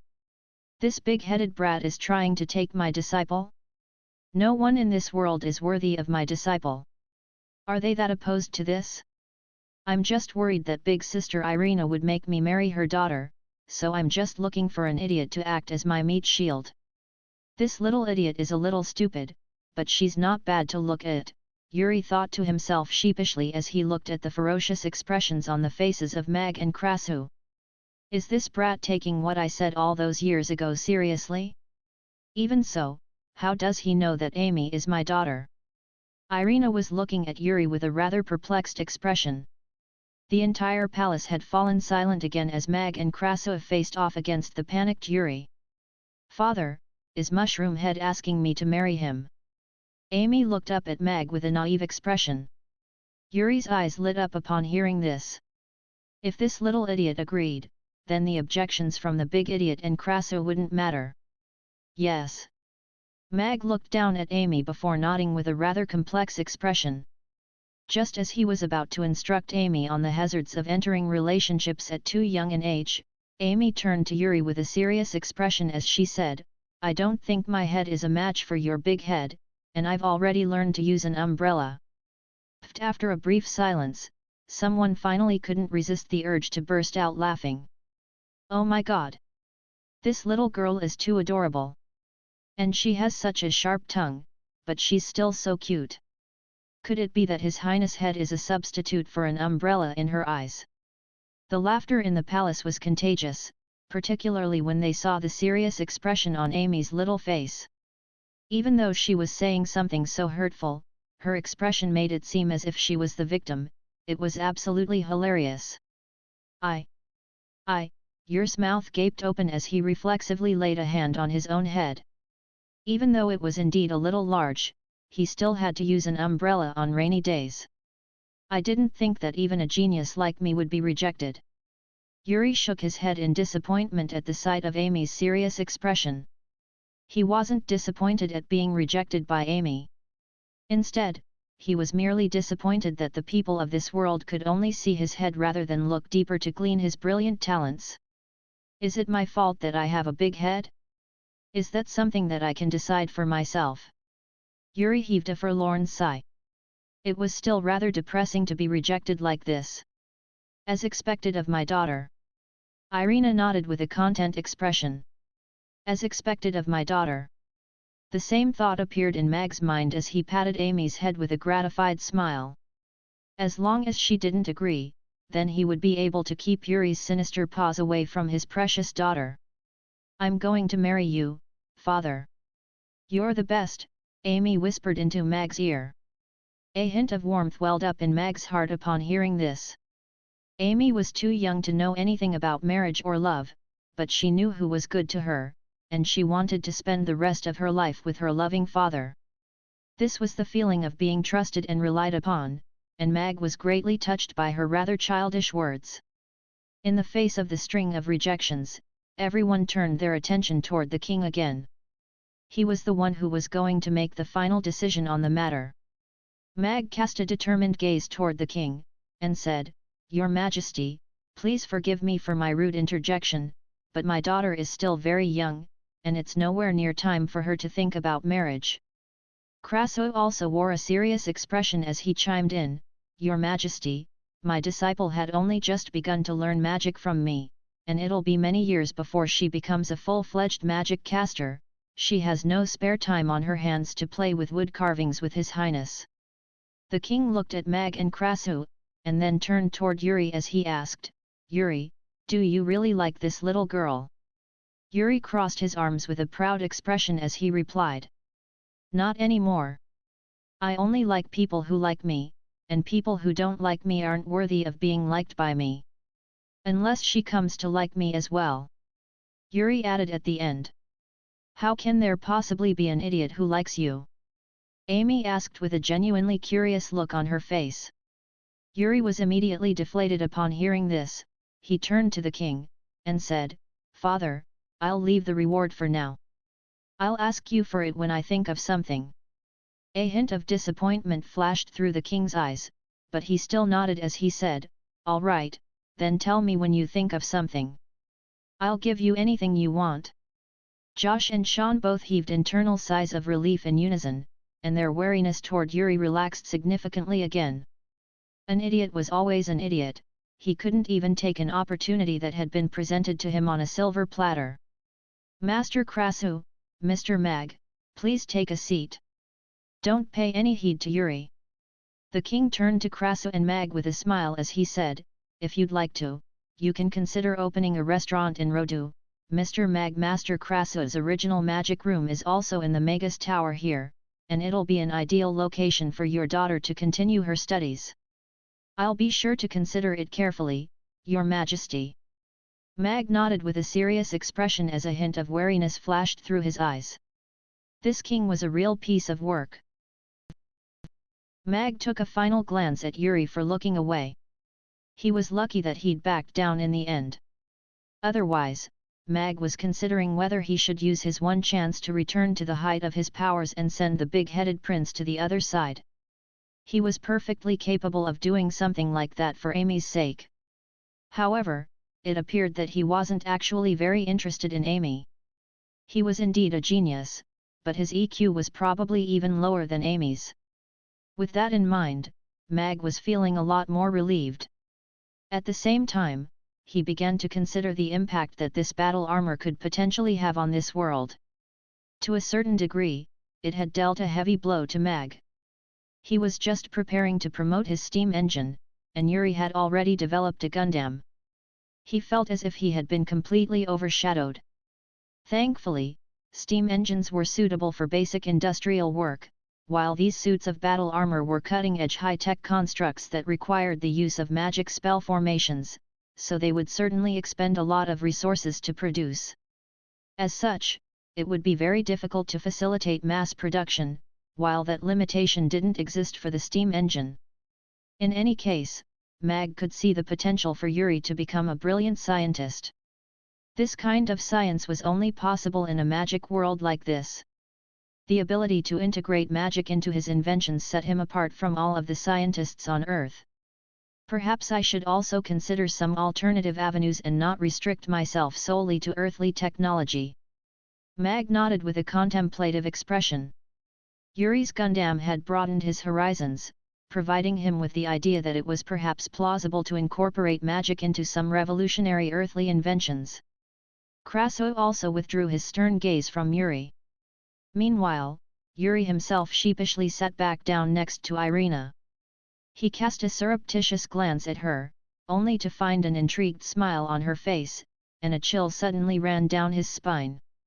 "Little mushroom head, have you forgotten that I said I was going to get my daughter to marry you?" Irina asked with a smile. "What? Did you say that? When?" Yuri feigned an oblivious expression. Irina's expression immediately cooled. "You dare to forget?" Yuri's face immediately fell as he put on a pitiable display. "Please spare me, big sister Irina, I feel like a big-headed freak like me definitely isn't worthy of your daughter. Looks like you do know your place, after all." Irina nodded with a content expression. "Hey!"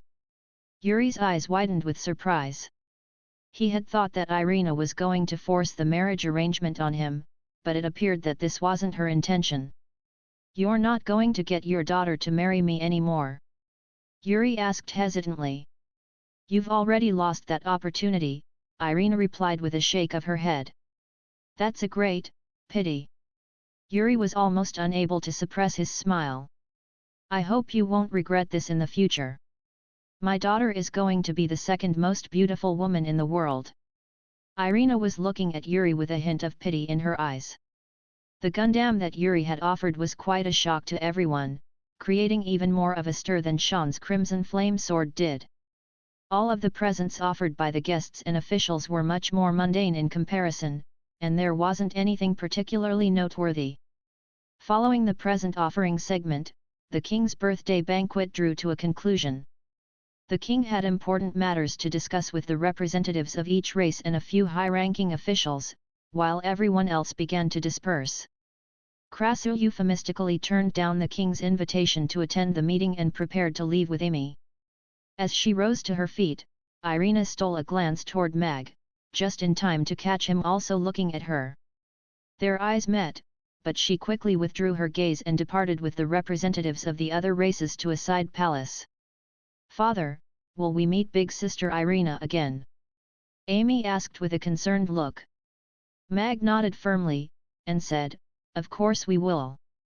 That's not difficult to arrange. If you want to see her, I can take you to meet her any time," Krasu interjected. Only after the king had departed from the palace did everyone rise to their feet. Mag hadn't gone far when someone patted him on the shoulder, and an excited voice sounded from behind him. "Boss Mag, do you remember me?" Mag turned to discover a beaming Abraham, and he smiled as he said, "Duke Abraham, to what do I owe this honor?" This lackadaisical yet benevolent duke was quite unique in the Roth Empire. He was very approachable despite his lofty status, and Mag had a rather positive impression of him. Abraham sighed with a hint of awe in his eyes. "Looks like you do remember me. I thought you were just a street-side vendor yesterday, but who would have thought that you'd be coming to cook for His Majesty today? If I'd known this earlier, I would have asked you to prepare a portion of your dishes for me as well. I really want to taste that braised chicken and rice and spicy grilled fish as well." Duke Abraham was almost pouting like a little girl as he spoke, and Mag had to repress the urge to laugh as he nodded, and said, "If you have a chance to visit Chaos City, you can come to my restaurant, Mamie Restaurant, for a meal. It's in the Aden Square, and there are many more dishes that you can choose from." "Really?" Abraham's eyes immediately lit up. Just that black pepper steak alone had been absolutely phenomenal, and it sounded as if Mag was capable of making more than just those 3 dishes. Abraham thought to himself for a moment before immediately arriving at a decision. "How about this, Boss Mag? You come and live at my manor today, and I'll go back with you whenever you're returning to Chaos City. Are you in that much of a hurry?" Mag looked at Abraham with a rather surprised look on his face. He was one of the 10 great dukes of the empire, yet he was willing to leave with Mag to Chaos City right away just for the sake of satisfying his stomach. Such an avid foodie really was quite rare. Mag considered his invitation before shaking his head as he said, "Thank you for your kind invitation, Duke Abraham, but I'm feeling rather tired today, so I want to go back and rest with my daughter. We're preparing to head back to Chaos City first thing in the morning the day after tomorrow, and you can come with us if you'd like." "I see.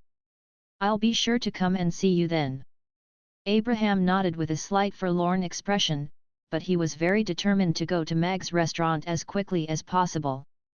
After Abraham left, Mag carried Amy out of the palace, only to be greeted by the sight of Luna and her grandfather. "Teacher Luna." Amy opened her arms joyfully, and Luna carried her over from Mag with a smile on her face. "Mr. Mag, my name is Byron Field, and I'm Luna's grandfather." The elderly man strode forward and extended his hand toward Mag. "Greetings, Master Byron." Mag hurriedly shook Byron's wizened hand. Despite his old age, his brown eyes were crystal clear and twinkling with wisdom. Byron smiled as he said, "Mr. Mag, your multiplication table is a stunning invention. If possible, I'd like to invite you to participate in our numerical system debate tomorrow.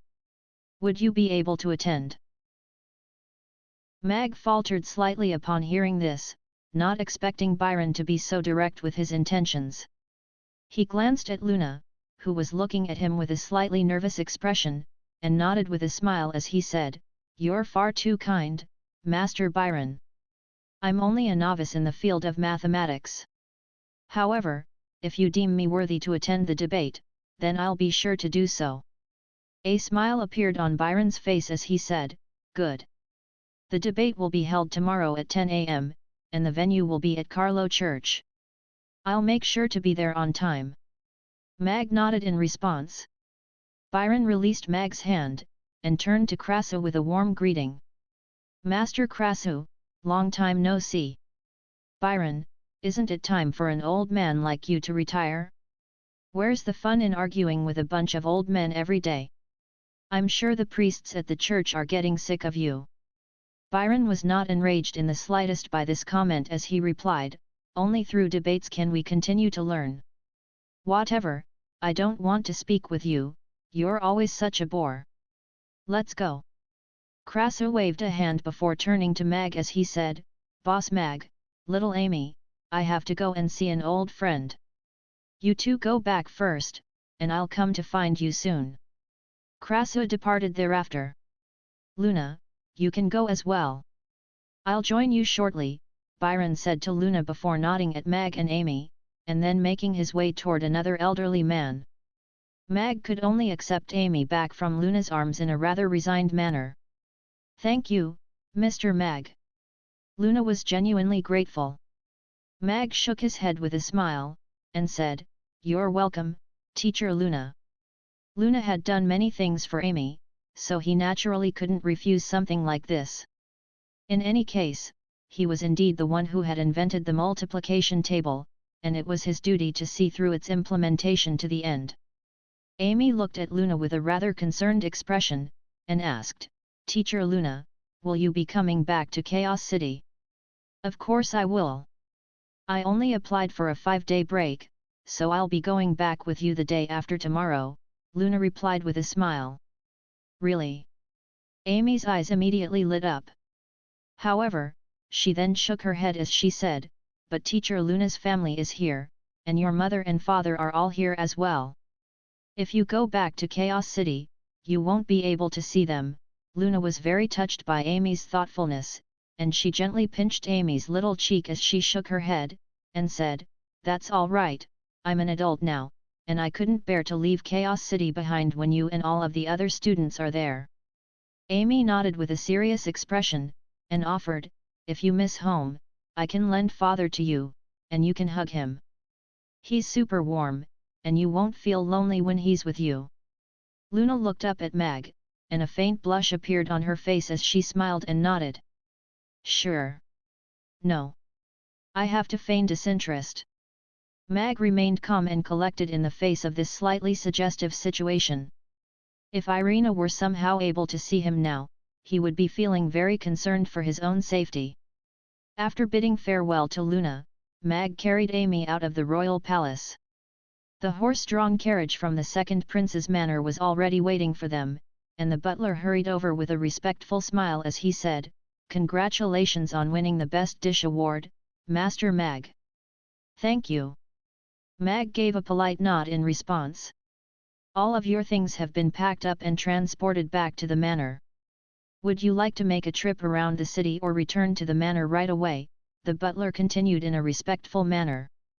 "I'm a little tired, so let's just go back." Mag looked up into the sky and discovered that it was quite overcast, making it appear as if it was about to rain soon. "Sure." The butler nodded before driving the carriage out of the palace after Mag and Amy had boarded. Mag looked out at the grand palace that was slowly receding into the distance, and a faint smile appeared on his face. "The battle for the throne is getting quite interesting. I wonder if I should intervene." "Yuri. He's an interesting boy. Why are you smiling, father?" Amy turned to Mag with a curious expression. "I'm smiling because I have such a good and beautiful daughter," Mag replied with a warm smile. In the royal palace's conference hall, there was a long table positioned at the center of the room. King Andrei sat at the head of the table with Sean and Josh sitting on either side of him. All of the representatives of the different races were also seated at the table, and Novan occupied the last spot. The atmosphere in the hall was slightly tense and stifling. Everyone sat in silence, and it appeared that no one had any intention of saying anything. After a lengthy silence, Andrei looked at everyone with a solemn expression, and said, "Everyone has come here to celebrate my birthday, but the main objective on the agenda is to discuss the peace treaty that we're re-signing in 3 months. Is the treaty that was forged 100 years ago still suitable for the current continent? Would anyone like to add or remove any clauses? Please state your opinions, and we'll have a vote on everything at the end." At the conclusion of the war among species 100 years ago, all of our races signed the peace treaty, and peace did indeed reign over the Norland continent for a century. The Elven race is willing to re-sign the treaty. Irina raised a hand before turning to the Orc and Demon representatives with a cold expression as she said, "However, I have to warn you that any race that dares to capture and sell my Elven brethren will be seen as the enemy of the Elven race. I will save my detained brethren no matter the cost, then kill those bastards who dared to capture them in the first place." Gajil's and Sanha's heart jolted in unison.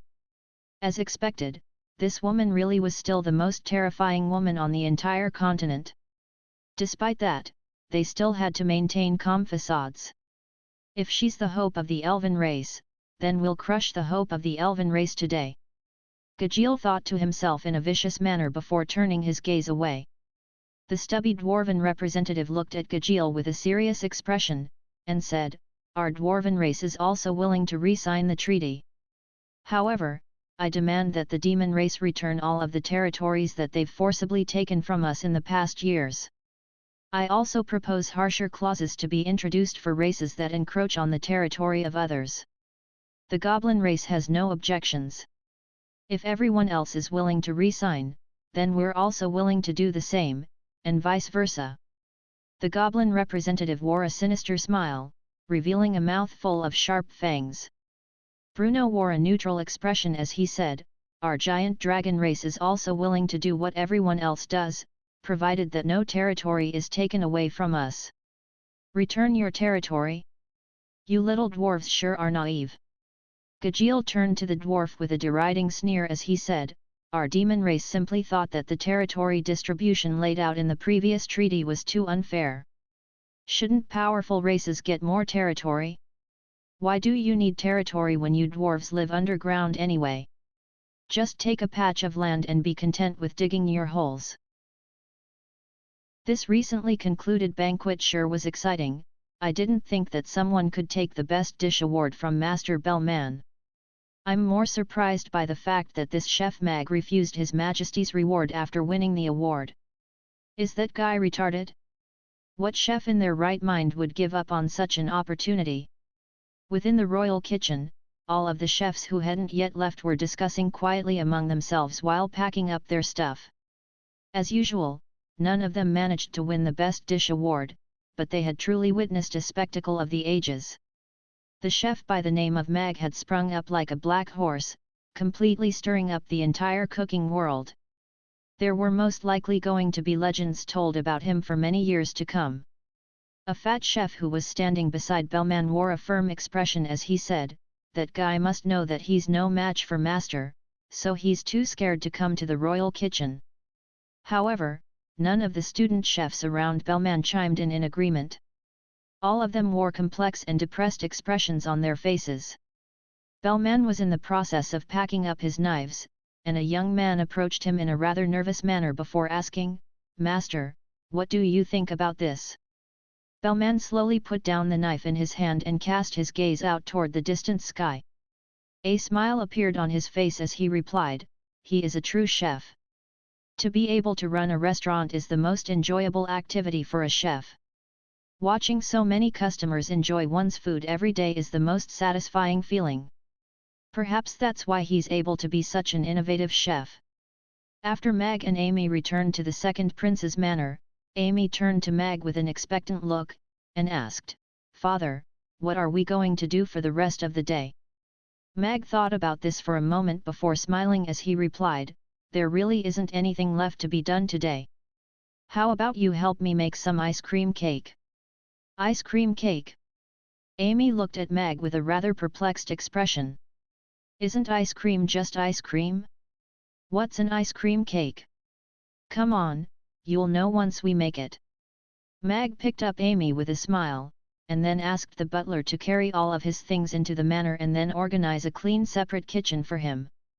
The butler didn't know exactly what had taken place during the banquet, but he was aware that Mag had won the Best Dish award and received a handsome reward from the king himself, and that was more than enough reason for him to try and suck up to Mag. As such, he immediately rushed off to organize a kitchen for Mag. News of Mag winning the Best Dish award quickly spread to the kitchen in the second prince's manor, creating a massive stir. This chef from Chaos City had reached the pinnacle of cooking in the Roth Empire, yet they had been aiming all those barbed insults at him earlier. On that day, the name Mag was heard throughout the entire cooking world. A single victory couldn't cement his position as the #1 chef on the entire continent, but he had taken his first major step toward that title. Everyone now knew of this brilliant chef from Chaos City who had received glowing praise even from the king himself. Even though Mag wasn't a vain person, he didn't care about his title and reputation. After all, the system's main mission was to forge a resounding reputation so all types of chefs all over the continent could come and challenge him. Mag had already seen through the system's little tricks, he simply refrained from articulating his findings. The task that lay ahead of him was quite simple, he had to constantly improve his own cooking skills so he could crush any challenger who dared to approach him. It wouldn't take long before no one on the Norland continent would be willing to challenge him, and by that time, he would have most likely completed the vast majority, if not all, of the system's missions. System, provide me with a set of ingredients required for a portion of ice cream cake, Mag instructed internally. The system has warned you before coming here that no ingredients will be provided to you. If you need ingredients, source them on your own, the system retorted in a serious voice. But I've already completed this mission, and that restriction only applies to the mission. I'm asking for ingredients now to make an ice cream cake for Amy and myself, so how is that condition applicable? Mag asked as he pursed his lips. That's, the system was at a loss for a response. I earned 1,000 dragon coins today, and I don't know how I'm going to spend it. It looks like there are many good things to buy in Rodu. Maybe I should, Mag began in a rather reluctant voice. Ding! The requested ingredients have been delivered to the first layer of the cabinet. If you need anything else, please feel free to inform the system. The system prides itself on providing the most exceptional service. The system's gentle voice sounded, accompanied by the image of a smiling air hostess. Your voice really doesn't match that image. Mag couldn't help but roll his eyes. He opened the cabinet to discover that all of the ingredients had indeed been delivered. As he prepared the ice cream cake, he asked internally, System, can you make Gundams? If you're talking about the toy, then that's not an issue at all. I'm talking about a real Gundam, like the one the third prince made. Can you do that? The system has no knowledge of magic, and its principles aren't grounded in scientific theory, so there's no way for the system to study it, either. As such, the system is unable to make the wooden Gundam crafted by the third prince. You're a system created by God, yet you can't even do something that a big-headed prince can. Mag asked with a hint of mockery in his voice. Humph! Who says the system can't do something he can? What he made was just an impractical toy. Each batch of crystals can only support that thing to throw a couple of punches, and there's no way it can be used in an actual battle. The system is above making something like that, the system replied in a disdainful voice. You make it sound like you can make something better, Mag also retorted in a disdainful manner. Of course the system can make something better. Micronuclear power combined with phase shift armor and a railgun will destroy that pathetic wooden doll with ease, the system declared. Holy crap! You can actually make something like that. Mag's eyes immediately lit up. Those features epitomized his image of the ideal Gundam. The system certainly can, but it's not for sale, so don't even think about it. Focus on making your cake. You're a man who's destined to become the god of cookery, the system replied one final time before falling silent. Father, does ice cream taste good? Amy asked, cutting off Mag's train of thought. Of course. Both ice cream and cake are extremely delicious, and the combination of the two will only be better. Mag nodded with a smile before getting to work. Mag had originally intended to unveil the ice cream for the first time during the royal birthday banquet, but he changed his mind after coming to Rodu. The ice cream cake was quite time-consuming to make, and it was also rather difficult to store the cake. Of course, the most important factor of consideration was that he didn't want Andrei and his abhorrent sons to eat a cake that would require several hours for him to make.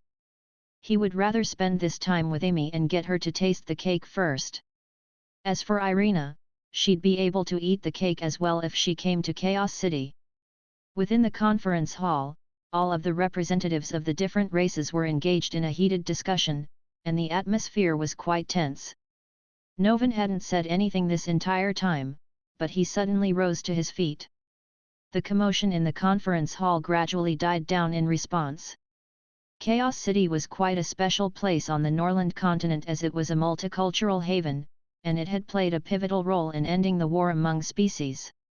Furthermore, Chaos City had continued to grow more powerful during the past century, and it had become the go-to mediator for all races on the entire continent. On top of that, Novan was the #1 spatial magic caster on the continent, so his identity demanded respect in itself.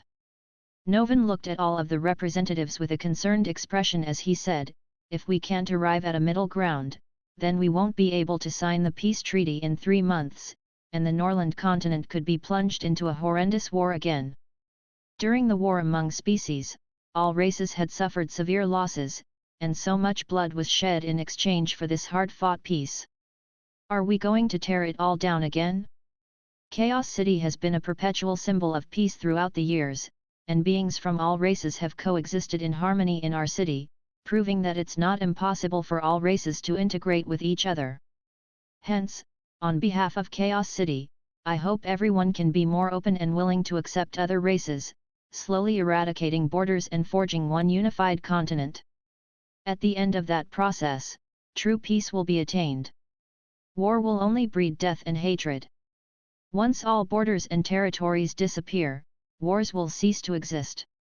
This is the ultimate goal that all rulers of all races should be striving toward. Novan looked around at everyone with an intense gaze that was filled with sincerity. All of the representatives fell silent upon hearing this. After a while, Bruno broke the silence first as he declared in a firm voice, "If a goblin were to live next to me, I'm worried that I might squash him to death by accident. The Dragon Islands belong to the dragon race, and if anyone wants to encroach upon it, then they'd better be prepared to face the wrath of us giant dragons." Gajeel also chuckled coldly in response. "If humans were to appear before me every day, I'm worried that I wouldn't be able to resist the urge to eat them." Sean glared coldly at Gajeel, and said, "You won't be able to eat all humans. Perhaps one of them will stab a sword into your throat." "Really now? You don't have what it takes to do that, though, do you, Prince? After all, the most powerful human is already dead, isn't he? What a pity." A deriding sneer appeared on his face as he turned to Josh with mockery in his eyes. Irina's expression cooled as her hands slowly balled up into fists. A hint of panic flashed through Josh's eyes, but he forced himself to maintain a calm expression as he retorted, "Our Roth Empire still has many 10th-tier beings." "Oh really?" Gajeel gave an ambiguous smile.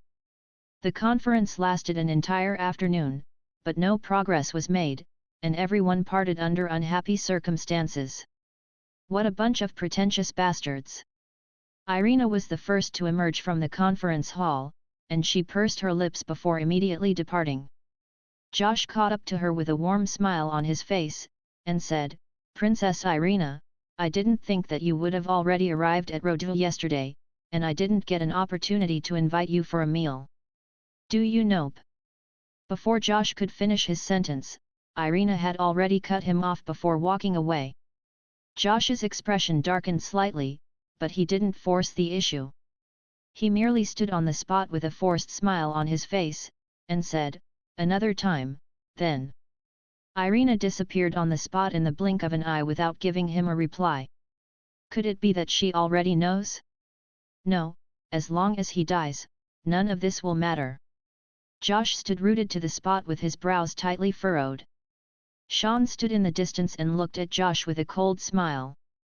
He glanced up at the dark clouds in the sky, and murmured to himself, "Changes are coming." Faint golden light flashed, and Irina appeared outside the royal palace. Right at this moment, a colorful little bird flew over, flying in a couple of circles around her before settling on her fingertip. "News from Firis?" Irina removed a small roll of paper from one of the bird's legs and unfurled to it reveal a hastily written letter. Irina had only taken a rough glance at the letter before her brows furrowed tightly. "The 5th Street? Is someone trying to get rid of the evidence from 3 years ago?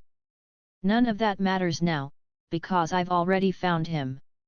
Furthermore, Snare is currently in Chaos City, so how would Firis know what's happening in Rodu?" The slip of paper was burned to ashes in Irina's hand as she murmured to herself, "Looks like someone's trying to lure me there. Good. I was wondering where to find all of you, and I'm going to make you pay for what you did." A loud thunderclap erupted and pea-sized droplets of rain began to pelt down from above, just as Irina disappeared at the entrance to the palace. This storm had been building up for a long time, and it came with a vengeance, causing all of the passers-by on the streets to hurry for shelter. The northern region of Rodu was the slum area where most of the beggars in the city lived. There were no wide and flat roads, only muddy alleys that were filled with potholes. In the face of the incoming storm, the alleys were immediately transformed into miniature swamps of mud. The poorly clad beggars huddled up in corners, borrowing the roofs of the building that hadn't yet collapsed as shelter to shield them from the wind and rain. The 5th Street of the northern region of Rodil was once a lavish area. General Alex's manor had been set up there, and at the same time, he had taken funds out of his own pocket to build over 100 straw huts for the underprivileged citizens in the area, giving the beggars a place to stay. However, after General Alex was assassinated on the 5th Street, his manor and those straw huts were all burned to the ground, and this place became somewhere that even beggars didn't want to stay. It was said that at night, one could still hear the wails of the beggars who had been burned to death on that day. The storm continued to rage, and the charred black pillars creaked in the wind, making it sound as if there really was someone weeping on the streets. Right at this moment, a burst of faint golden light appeared on the street, followed by the emergence of an exquisitely beautiful elf. It was now fall, and the wild grass and weeds that had been growing along the street with reckless abandon had all wilted. However, they would grow to become even lusher in the coming spring. The plaque that read 5th Street was barely recognizable with its dilapidation. A black cat was huddled up in a corner, licking its fur, which had become matted from the rainwater. All of a sudden, it turned its gaze into the distance, and its green eyes lit up as if it had seen something that it felt very close to. There, in the distance, an elf in a long white dress was slowly approaching.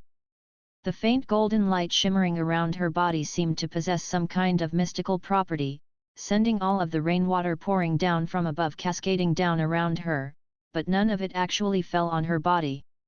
With each and every step she took, a patch of young green leaves would sprout beneath her feet. Even though the road was a borderline muddy swamp, her beautiful white shoes remained completely pristine and spotless. Her long silver hair almost hung down to her calves, and she wore a tranquil expression on her exquisitely beautiful face. The faint golden light around her lit up the surrounding darkness, making her appear as if she were a deity that had descended from above. Irina paused in her footsteps, and her gaze fell on the black cat cowering in the corner. Her brows furrowed slightly as she raised a hand, materializing a large patch of leaves that just shielded the cat from the rain. Meow! The black cat meowed in elation and gratitude. "Ha, you sure are kind, princess." A sinister voice sounded from within the darkness, following which a tall and broad black-robed figure slowly emerged from the shadows, creating splashes of muddy water with every step it took. The street was completely empty a moment ago, but countless black-robed figures suddenly appeared. All of them had their features obscured under black cloaks, and their shimmering weapons created a stark contrast with their dark clothing as they closed in soundlessly on Irina from all directions. Chilly killing intent surged forth from their bodies without any inhibition. Irina wasn't flustered in the slightest upon seeing this. She looked at the first black-robed figure that had appeared, and a derisive sneer appeared on her face as she chuckled. "Gajeel, do you think that unsightly cloth can obscure your hideous appearance?" The black-robed figure looked back at Irina with a sinister smile, and replied, "So what if it can't? All I have to do is cover up my face. First thing tomorrow morning, news of the elven princess being brutally slain on this cursed 5th Street will spread throughout the entire continent. However, the ones who killed her will be a bunch of unidentifiable black-robed figures, and that's all anyone will know about this incident." All of the other black-robed figures also burst into laughter as if they had just heard a hilarious joke. Their sinister eyes shimmered with killing intent as they stared at Irina under the cover of their dark cloaks. Irina swept her gaze across the black-robed figures before her with furrowed brows as she said, "Demons, orcs, trolls. Looks like you've always been allies, after all. You must be prepared to start a second war among species." Gajeel twisted his neck from side to side and chuckled coldly. "The law of natural selection should reign supreme on the Norland continent. Why do weak and pitiful humans and elves deserve to own such vast territories? You should all resign yourself to being food and playthings, that's how the natural order of things should be." That must be why you had to gather 12 of you before you had the courage to challenge a weak little elf like me, Irina retorted with a mocking smile. 3 years ago, Alex also tried to talk tough like you, this time, we're not going to spare you, though. Gajil's voice was tinged with a hint of fury. Irina's expression darkened as she said coldly, who else was involved in the incident 3 years ago aside from the 12 of you? I bet you would have never thought that the mastermind behind the assassination 3 years ago was not us, but your beloved second prince instead. He had the same objective as we did, so we were happy to collaborate with him and get rid of Alex. Gajil's voice was becoming rather worked up, and even his saber-wielding hand was trembling slightly.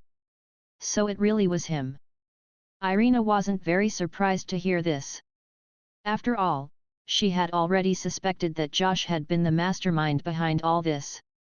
Thinking back to the letters that Josh had written to her, claiming that he had been looking for Meg and Amy this entire time, her resentment for him was further accentuated.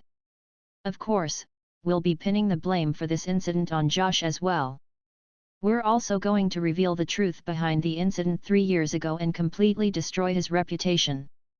The alliance between the humans and the elves will crumble, and both races will be divided and conquered. It's a pity that you won't be alive to witness this grand undertaking. Slaughter is the most interesting and beautiful activity there is. The Norland continent has lain dormant for over 100 years, and it's time things changed. Weak races should cower at our feet. We are the beings who stand at the top of the entire continent's food chain. Gajil's voice was becoming rather deranged, and his red eyes were like a pair of dancing flames beneath the dark hood of his cloak. Looks like you're also turning on Josh. A contemplative look appeared on Irina's face. Humans are always so nearsighted. In order to achieve their objectives, they're willing to do anything, yet they never consider the welfare of their entire race. Gajil chuckled. Does this mean you're working with someone else on this occasion? Irina's eyes narrowed. She felt as if she was onto something. You don't need to know about that. I've already said too much, and I'm a little worried that my big mouth will get me killed someday. In any case, it's time for you to die. Gajil raised his left hand before swiping it downward. The rainwater was sliced in half as several dozens of sharp arrows hurtled through the air in a line. All of the arrowheads were stained with lethal green poison. An orc strode forward as his body began to drastically expand, growing taller while his previously loose and baggy black robes threatened to burst at the seams from its bulging muscles. It raised a thick metal club over its head before bringing it down on Irina with devastating force. At the same time, countless vines erupted from the ground to bind Irina's legs and body. Some of them had transformed into poisonous thorns that stabbed toward Irina in a frenzy. Ding! The notification tone from the freezer sounded, and both Mag and Amy's eyes lit up in unison. Father, Father, it's ready. The ice cream cake is ready.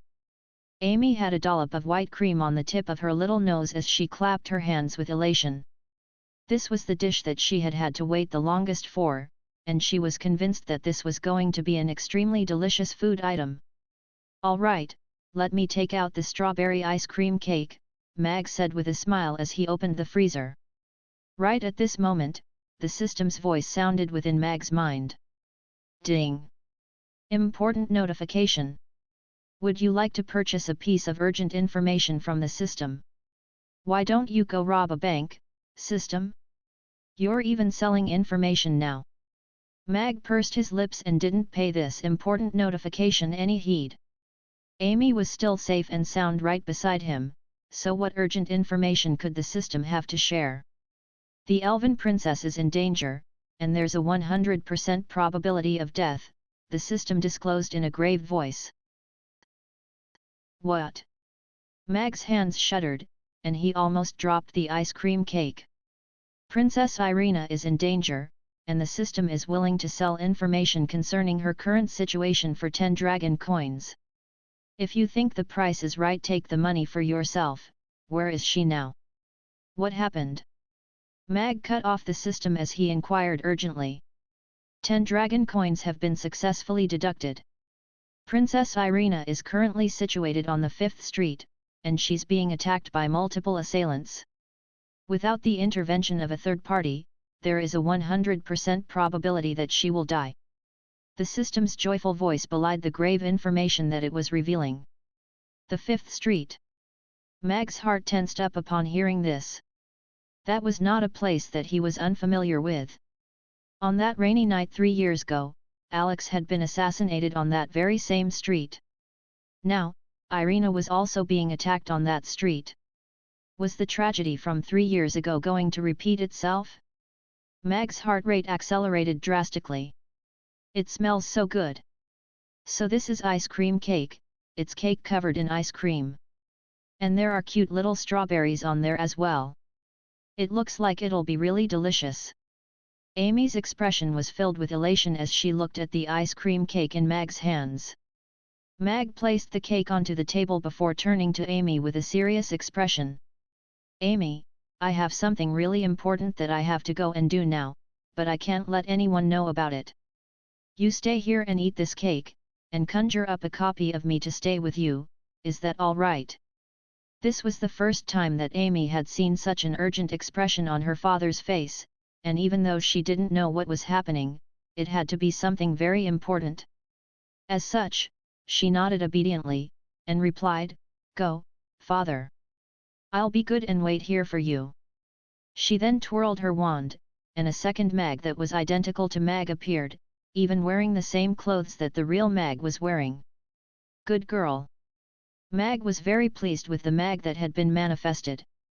Unless someone came into the room and inspected it at close quarters, it could pass off as the real Mag. Mag himself then opened the window before jumping out and shutting it behind him. He then flipped over a few tall walls and smoothly exited the second prince's manor. Heavy droplets of rain were still pelting down, instantly drenching him. There was not even a single pedestrian to be seen on the streets. System, I want to use that chance. Mag wiped at his face in a futile effort to remove some rainwater before rushing in a certain direction. You have one chance to return to the height of your powers, one and one chance only. Are you sure you want to use it now? The system asked in a serious voice. If Amy learns someday that I had the power to save her mother but refrained from using it because I was too selfish, she'd hate me for it. A gentle smile appeared on Mag's face as he said, I told her that I was going to bring her mother back to her, and I won't lie to her, I'm not you. The system was silent for a moment before issuing a serious warning. Please prepare yourself, it'll take 3 seconds for you to return to the height of your powers, and the enhancement will last for 10 minutes. Please make sure to travel to a safe place prior to the period of debilitation after that 10-minute time frame. 3 seconds. Mag was rather surprised by the system's efficiency. Before he had a chance to think too much, a bolt of lightning fell from the sky and struck Mag with unerring accuracy. That was right, there was only a single bolt. Mag had never seen lightning of different colors twisted together into a braid before falling from the sky onto his head with such insane precision. Boom! Mag felt as if a bomb had exploded right beside him, leaving his ears ringing violently. Immediately thereafter, a numb sensation quickly traveled throughout his entire body, and he felt as if his muscles had been torn open fiber by fiber before reconstructing themselves amid the surges of electricity. This was a much more painful process than the previous 2 lightning strikes, and Mag felt as if every single inch of his body had been severely ravaged, making him almost faint from the excruciating agony. Ding! You've been returned to the height of your powers. The 10-minute countdown will now commence 10:00. 9:59, when the system's voice sounded again, Mag felt as if an entire century had passed, even though it had actually only been 3 short seconds. It's over. Mag faltered momentarily before looking down at his completely nude body, and he hurriedly covered his sensitive regions with his hands. The rain washed away the residual soot on his body from the lightning strike, and Mag finally felt the sense of unfathomable power surging through his body. In the face of such terrifying power, 5th-tier beings might as well be infants. So this is the power of a knight at the pinnacle of the 10th tier. Mag clenched his fists, and he felt as if he could smash a city wall down with a single punch. This wasn't power that could be quantified using science. System, give me a set of black robes and a mask, put it on me right away. Despite the urgent situation he was in, Mag still didn't have the courage to streak through Rodu in the nude.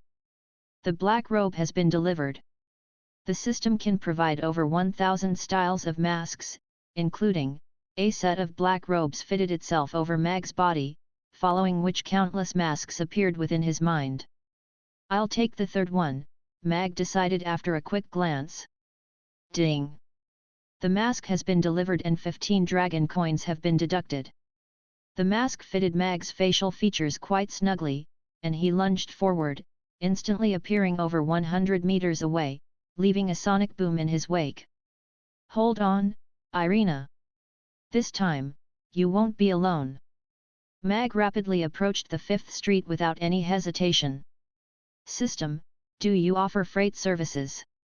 The system is a food system, things like freight 100 dragon coins are of course within my capabilities. If you have something that you've forgotten at home, the system would be more than willing to grab it for you. As long as it's located somewhere on the Norland continent, the system can deliver it to you within 5 minutes. The system's voice carried a fawning tone. Get Alex's sword for me, Mag ordered calmly. No way. You can only order this freight service for things that belong to you. Otherwise, that's thievery, and that's outside of the system's job description, the system replied sternly. All right, then who is the owner of that sword? Mag Alex. Who am I? Shen Mag Alex, seeing as that sword belongs to me, I'm merely asking you to deliver one of my possessions to me, isn't that right? Mag asked. You're right, the system gave a feeble response after a brief moment of silence. Your Highness, our spies have reported that Princess Irina is being attacked on the 5th Street. A black shadow hurriedly barged into Josh's study. 767 There might be some kind of misunderstanding. What? The book in Josh's hand fell to the ground as a panicked look appeared on his face. He grabbed the black-robed figure by the collar, and asked, What's going on? Why, Your Highness, we sent spies to tail Princess Irina, just as you'd instructed, and we discovered her near the 5th Street.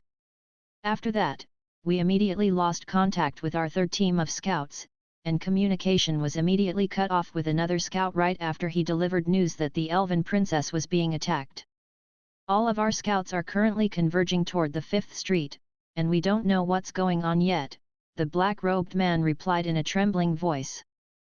5th Street, Josh pushed the black-robed man aside before quickly striding out the door as he commanded in a cold voice, Prepare a griffin, and command my personal guards to head to the 5th Street right away. Yes. The black-robed figure hurried out the door. Soon, a black griffin rose into the air over the second prince's manor, flapping its wings before flying away. 2 groups of black-robed men on horseback also emerged from the rear gate before galloping toward the northern part of the city amid the pelting rain. The storm tonight is just as satisfying as the one from 3 years ago. In a certain pavilion within Rodu, a tall and burly figure stood in front of a window, looking out at the heavy storm as he took a sip of wine with a smile on his face. The 5th Street seemed to have already been forgotten by the entire world. The black cat cowered in the corner, with every single strand of fur on its body standing up on end. Its back was arched as it stared at the elf in the distance with horror in its eyes. The rain came pelting down onto the barrier of leaves above its head, but not a single drop of rain fell on its body.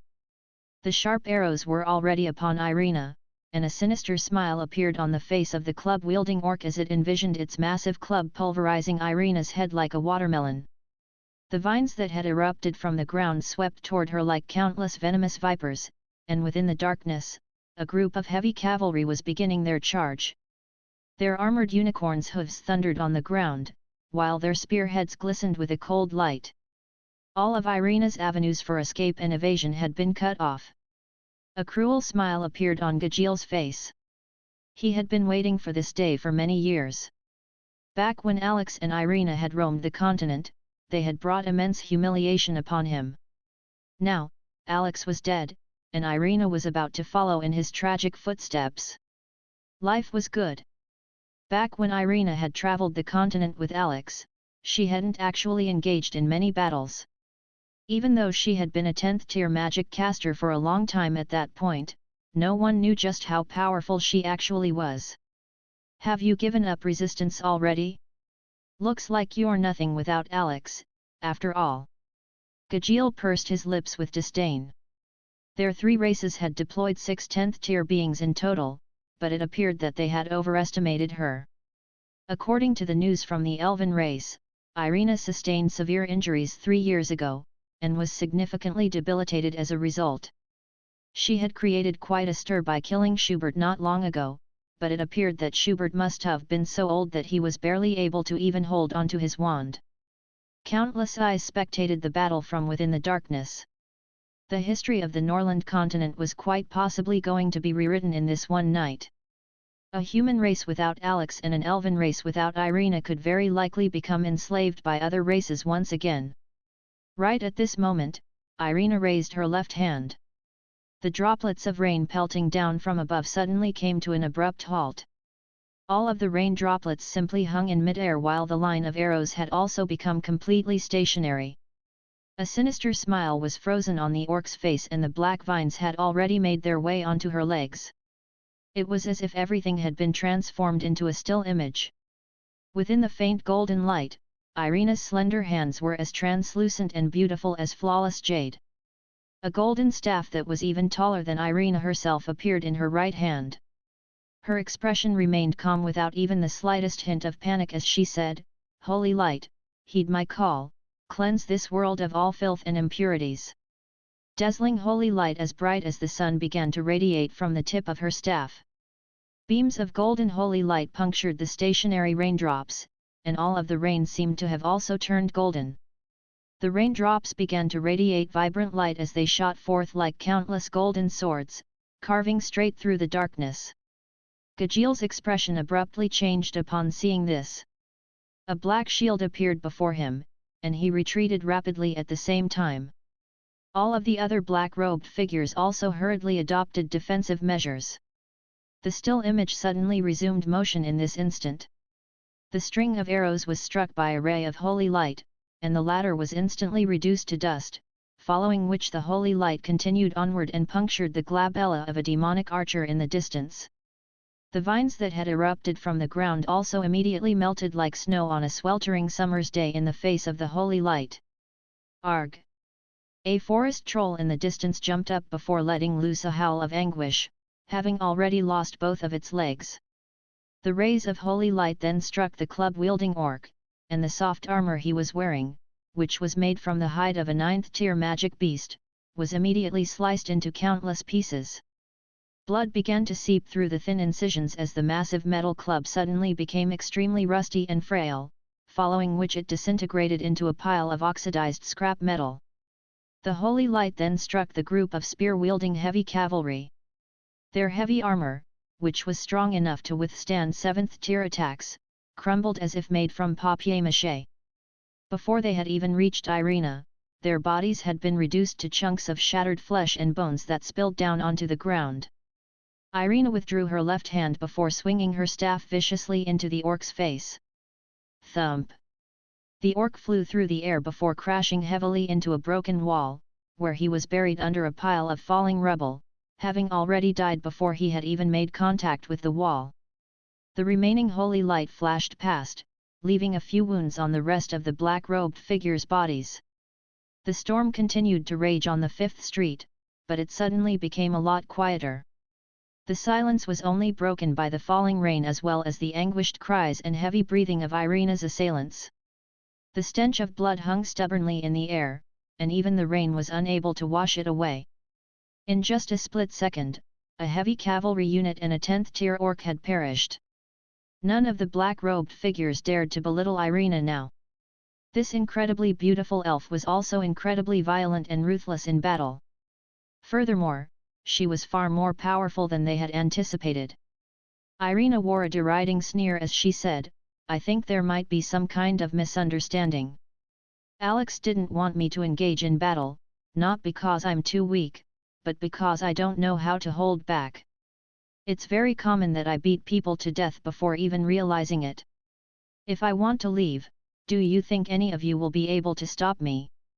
Irina, you are indeed a little stronger than we expected, but even Alex fell by our hands in the end. Do you really think you have a chance against us? Gajiel put down the black shield in his hand as a greyish-white magic shield appeared, enshrouding everyone on the 5th Street within its boundaries. We don't have much time left, everyone, we have to kill her for the sake of our alliance. Gajiel threw off his black robes and black cloak as his eyes turned a crimson color. His burly body swelled even further as black spikes began to grow on his back. His hair also turned into a series of sharp spikes that pointed directly up at the sky as 2 sharp tusks emerged from within his mouth. He was like a humanoid boar as he rushed toward Irina with a massive saber that was close to 2 meters in length in his hand. For the alliance. A forest troll that was over 5 meters tall stepped forward, and its black robes were torn into countless rags as black vortexes appeared over its mossy body. All of the plant life in the radius of several kilometers wilted and died in an instant, transforming into wisps of dark green energy that flowed into those vortexes. The forest troll tightened its grip around a massive stone club before also charging toward Irina. The scent of fresh blood sure is mesmerizing. A massive bat projection appeared behind a vampire as he extended an eerily white hand.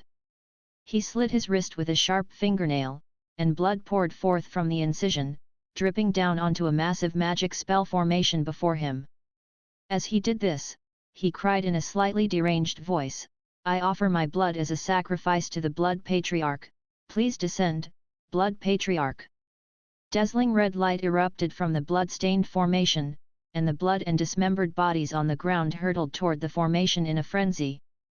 Blood began to churn and bubble as if it were boiling. A sinister aura proliferated in all directions as a crimson hand extended out of the center of the formation, following which a headless crimson corpse slowly emerged. It paused momentarily before digging around in the blood formation, finally finding a blood-stained head to fit onto its neck. It turned its eyes, which were almost dangling out of their sockets, toward Irina before licking its lips and disappearing on the spot. The remaining orc let loose a roar of rage as it rushed toward Irina with a massive club in its hand. As it ran along the street, it transformed into a half-ape being, leaping 5 or 6 meters up into the air before landing with a resounding boom, leaving a massive crater beneath it. The remaining forest troll planted both feet and hands into the ground at once as it began to chant an incantation. The brown soil slowly began to turn a grayish-white color, and energy converged as streaks of green light, landing on the body of a troll that was rushing toward Irina. 5 10th-tier powerful beings began to launch attacks at Irina almost at the exact same moment. It's sad that I wasn't able to tell Amy that I'm her mother. Irina wore a slightly dejected expression as she looked at the grey magic barrier. She didn't even need to try to know that she wouldn't be able to break through it in a short time, at least not before those attacks struck her. He should be able to look after her really well, though. After all, the food he cooks is so good now. A smile appeared on Irina's face. Nothing made her happier than seeing Amy all grown up now, and even though she was a little disappointed that she wouldn't be by her side for the rest of her journey in life, she was determined to take down some of these bastards with her. Irina raised her staff high into the air and chanted in a loud voice, "Holy light, heed my call, cleanse this world of all filth and impurities." Holy light lit up once again as a pillar of holy light as thick as a human arm shot forth, forcing a bloody figure out of the shadows and exposing it to the illumination of the holy light. Arg! A blood-curdling cry rang out amid the grotesque sizzling of flesh being eroded. The Blood Patriarch that had just been summoned was struggling with all its might, but it was unable to escape from the holy light, which was locking it in place like an invisible shackle. No matter how much it writhed and thrashed, its body was still quickly being eroded at a rate that was discernible to the naked eye. Arg! No! At the same time, the vampire who had just summoned the Blood Patriarch was also disintegrating, and he fell to his knees as he screeched and struggled in a maddened frenzy. Vam! Almost at the exact same moment that Irina unleashed her holy light, Gajeel was upon her, and he swept his massive saber through the air, attempting to slice her in half. Irina blocked using her staff, but was still sent flying by the force of the enormous impact, crashing heavily into a nearby wall. The wall completely crumbled, and a trail of blood dripped down from the corner of her lips as her face paled significantly. At the same time, the half-ape orc descended from the sky, swinging its massive mace down toward Irina. A burst of golden light suddenly erupted beneath her feet, and she appeared 10 meters away. Boom! A massive crater that was several meters deep was smashed into the ground where she had just been a split second ago. Irina's footsteps were a little labored as a stone pillar that was as thick as a water tank came crashing down toward her from above. A massive forest stood atop the stone pillar like a giant Buddha, looking down at Irina with a pair of sinister grayish-white eyes. Irina unleashed her teleportation magic again, disappearing right before the stone pillar struck the ground. The pillar crashed into the ground, felling all of the nearby buildings that were still standing with the tremors generated by the impact, and creating a resounding boom akin to a loud thunderclap erupting within the stormy night. Golden light flashed again as Irina appeared above the troll's head. She held her staff with both hands before bringing it down viciously toward the troll's massive head. Thump! A large section of the troll's head caved in as a series of cracks ran down its body.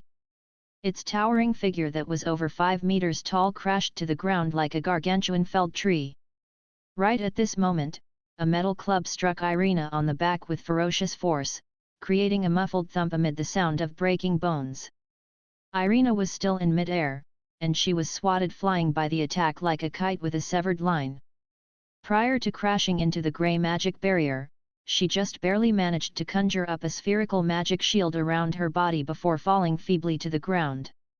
Whoosh, whoosh, whoosh. Right as she landed on the ground, countless vines bound her magic shield almost instantaneously as if they were anacondas that had bound their prey, contracting violently and forcing the magic shield to flicker in an unsteady manner. I took down 3 10th tier beings, I think I've earned my keep. Irina lay beneath the magic shield, holding a small black ball as she looked at the oncoming Gajeel and his orc ally with a derisive sneer on her face. The heart-shaped necklace in front of her chest was injecting green light into her body in a frenzy, but no matter how efficient her regenerative abilities were, there was no way that she'd be able to quickly recover the ability to battle, and her magic shield was already about to give out. I've changed my mind now. Gajeel raised his saber as he looked down at Irina with a sinister smile. After killing you, I'm going to strip you naked and hang you on the walls of Rhodes so the Roth Empire can face the wrath of the elven race. Who dares to touch my woman? Right at this moment, a voice exploded like thunder beside everyone's ears. 769 die. Ding! A black claymore flew through the air, severing all of the vines around the magic shield before stabbing firmly into the ground. Tiendu! Gajeel stared at the black claymore, and an indescribable sense of horror welled up from the bottom of his heart, causing his hands to tremble involuntarily. Arg! The forest troll immediately withdrew all of its vines with a cry of anguish before turning toward the street with horror in its eyes.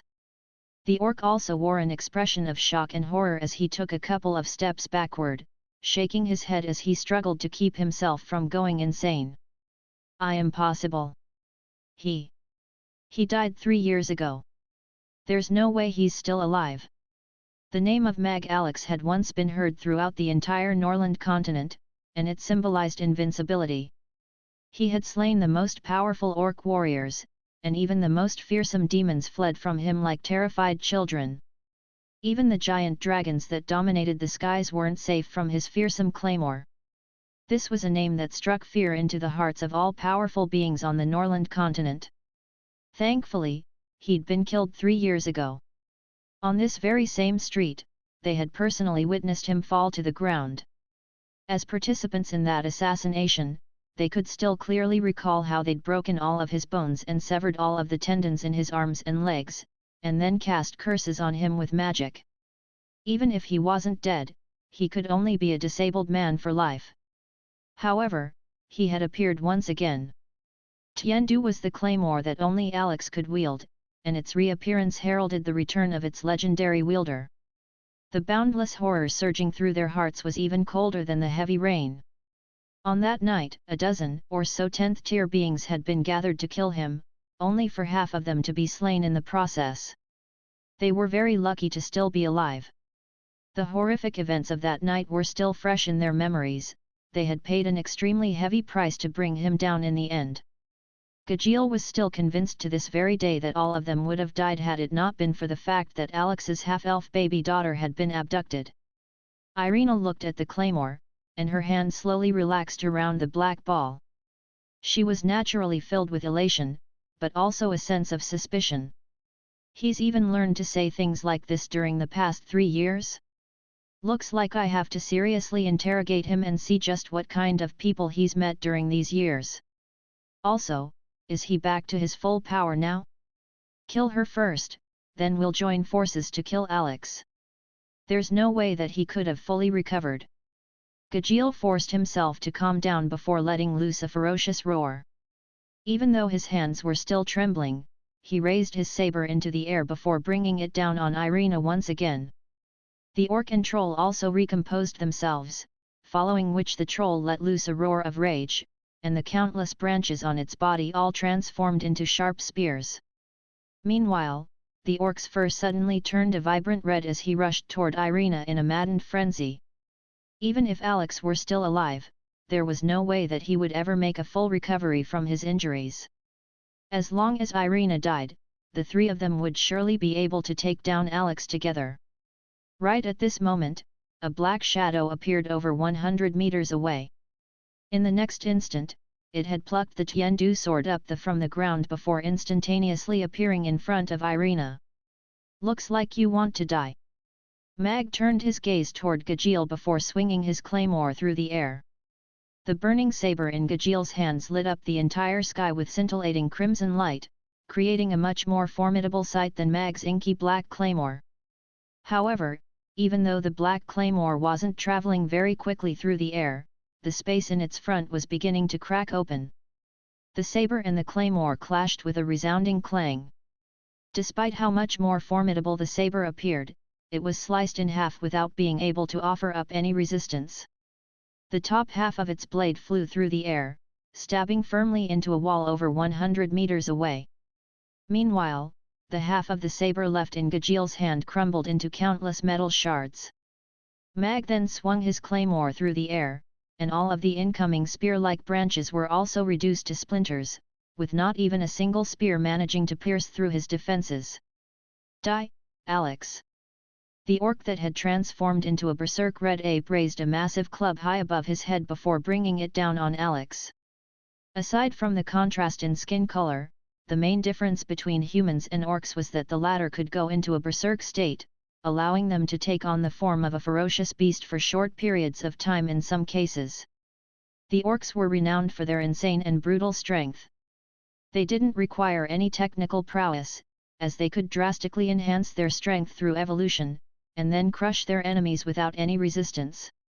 Their violent and brutal fighting style was certainly very befitting of their personalities. Carter was the Great Elder of the Red Ape tribe, and also one of the 10 Great Elders of the Orc race. Even though he was ranked quite low on that list, he was still devastatingly powerful in battle. He'd never witnessed Alex in action until that stormy night 3 years ago, where he saw one powerful being at the pinnacle of the 10th tier after another fall to Alex's claymore. Alex was supposed to have been permanently disabled, yet he had appeared here once again.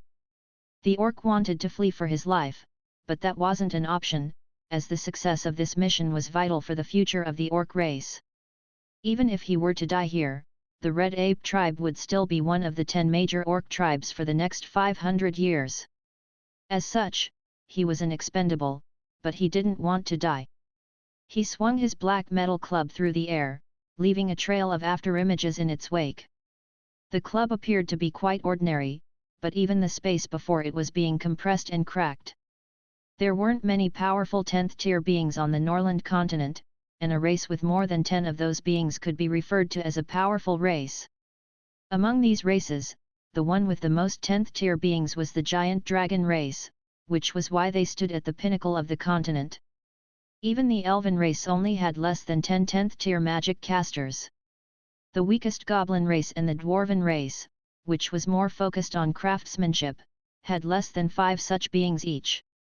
10th tier beings were widely recognized as the most powerful beings on the Norland continent, and this attack was the most fearsome one Carter had ever unleashed. He had reached the maximal degree of his berserk form, and sacrificed everything for pure power and explosiveness. This one club strike seemed to be capable of crushing the entire heavens. Piss off! Mag glanced at Carter before swinging his black claymore through the air. His attack was also an extremely simple and primitive one. He didn't use the sharp blade of the sword, choosing to attack with the flat side of the claymore instead. The seemingly indestructible metal club was bent like a twig before snapping in half amid a flurry of sparks. The flat side of the claymore continued onward, crashing directly into Carter's body, and causing his furry barrel chest to completely cave in. The sound was like that of a mallet striking a sheet of leather. Carter's howl of anguish only rang out for a split second before it was abruptly cut off, and he was sent flying like a kite with a severed line. Amid the heavy storm, the royal palace was like a massive beast lurking within the darkness. Lamps were swaying in the strong winds, and servants pressed their bodies against the walls while walking along with difficulty, trying their best to complete their daily duties.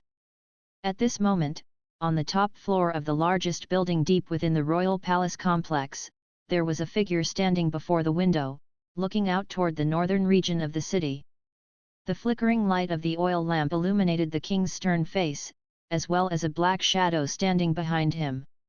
Alex has appeared, and from his energy fluctuations, it appears that he's no weaker than he was at his prime, the black shadow spoke in a coarse voice that was filled with surprise. Andre's expression darkened slightly and his brows furrowed as he said, "So he really is alive, but how did he manage to recover? You told me that even if he wouldn't die, he'd be a cripple for the rest of his life." The black shadow was silent for a moment before asking, "Should I go and have a look?"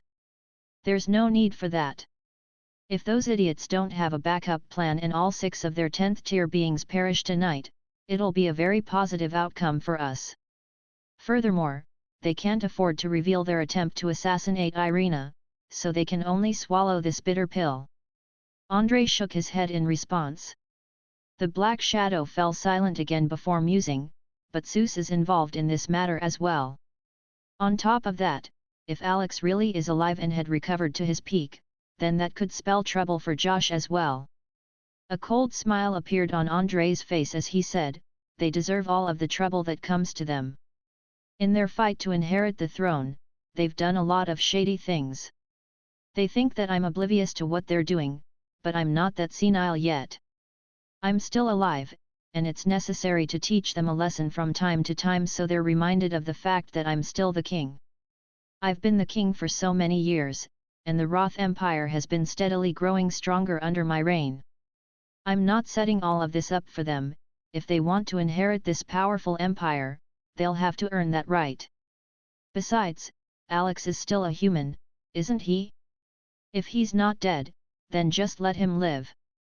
The storm seemed to have intensified, further accentuating the grim atmosphere within the palace. The black shadow didn't say anything, and Andre remained silent as well. He continued to cast his gaze toward the northern region of the city with his hands resting on the banister before him, looking as if he were waiting for something. Meanwhile, in the wind forest, the normally tranquil and peaceful tree of life suddenly began to emit radiant green light, forming a beam of light that flashed through the air, flying into the distance toward the west. Many elves emerged from their houses and looked on with bewilderment etched on their faces. Irina. Within a quiet hollow on a large tree, the elven queen opened her eyes, and a hint of concern and anxiety appeared on her face. In the blink of an eye, she had appeared at the top of the tree, looking on at the beam of green light hurtling toward the distance with a grave expression. How could this happen? Within the starry cave, Helena was staring at the star that had suddenly dimmed significantly, and her expression immediately changed. Each and every star within the cave represented an elf. The brightest of those stars was the Elven Queen, while Irina's was a close second. However, the dazzling star had become extremely dim and lackluster, looking as if it were going to be snuffed out at any moment. Helena turned her gaze toward the Tree of Life, and her brows furrowed tightly with concern. This situation had only arisen once before 3 years ago, when Irina had suffered delivery complications when giving birth to Amy, resulting in a hemorrhage that had almost killed her. Thankfully, the blessings of the Tree of Life had saved her, but she still had had to rest and recuperate for 3 years before re-emerging from the cave.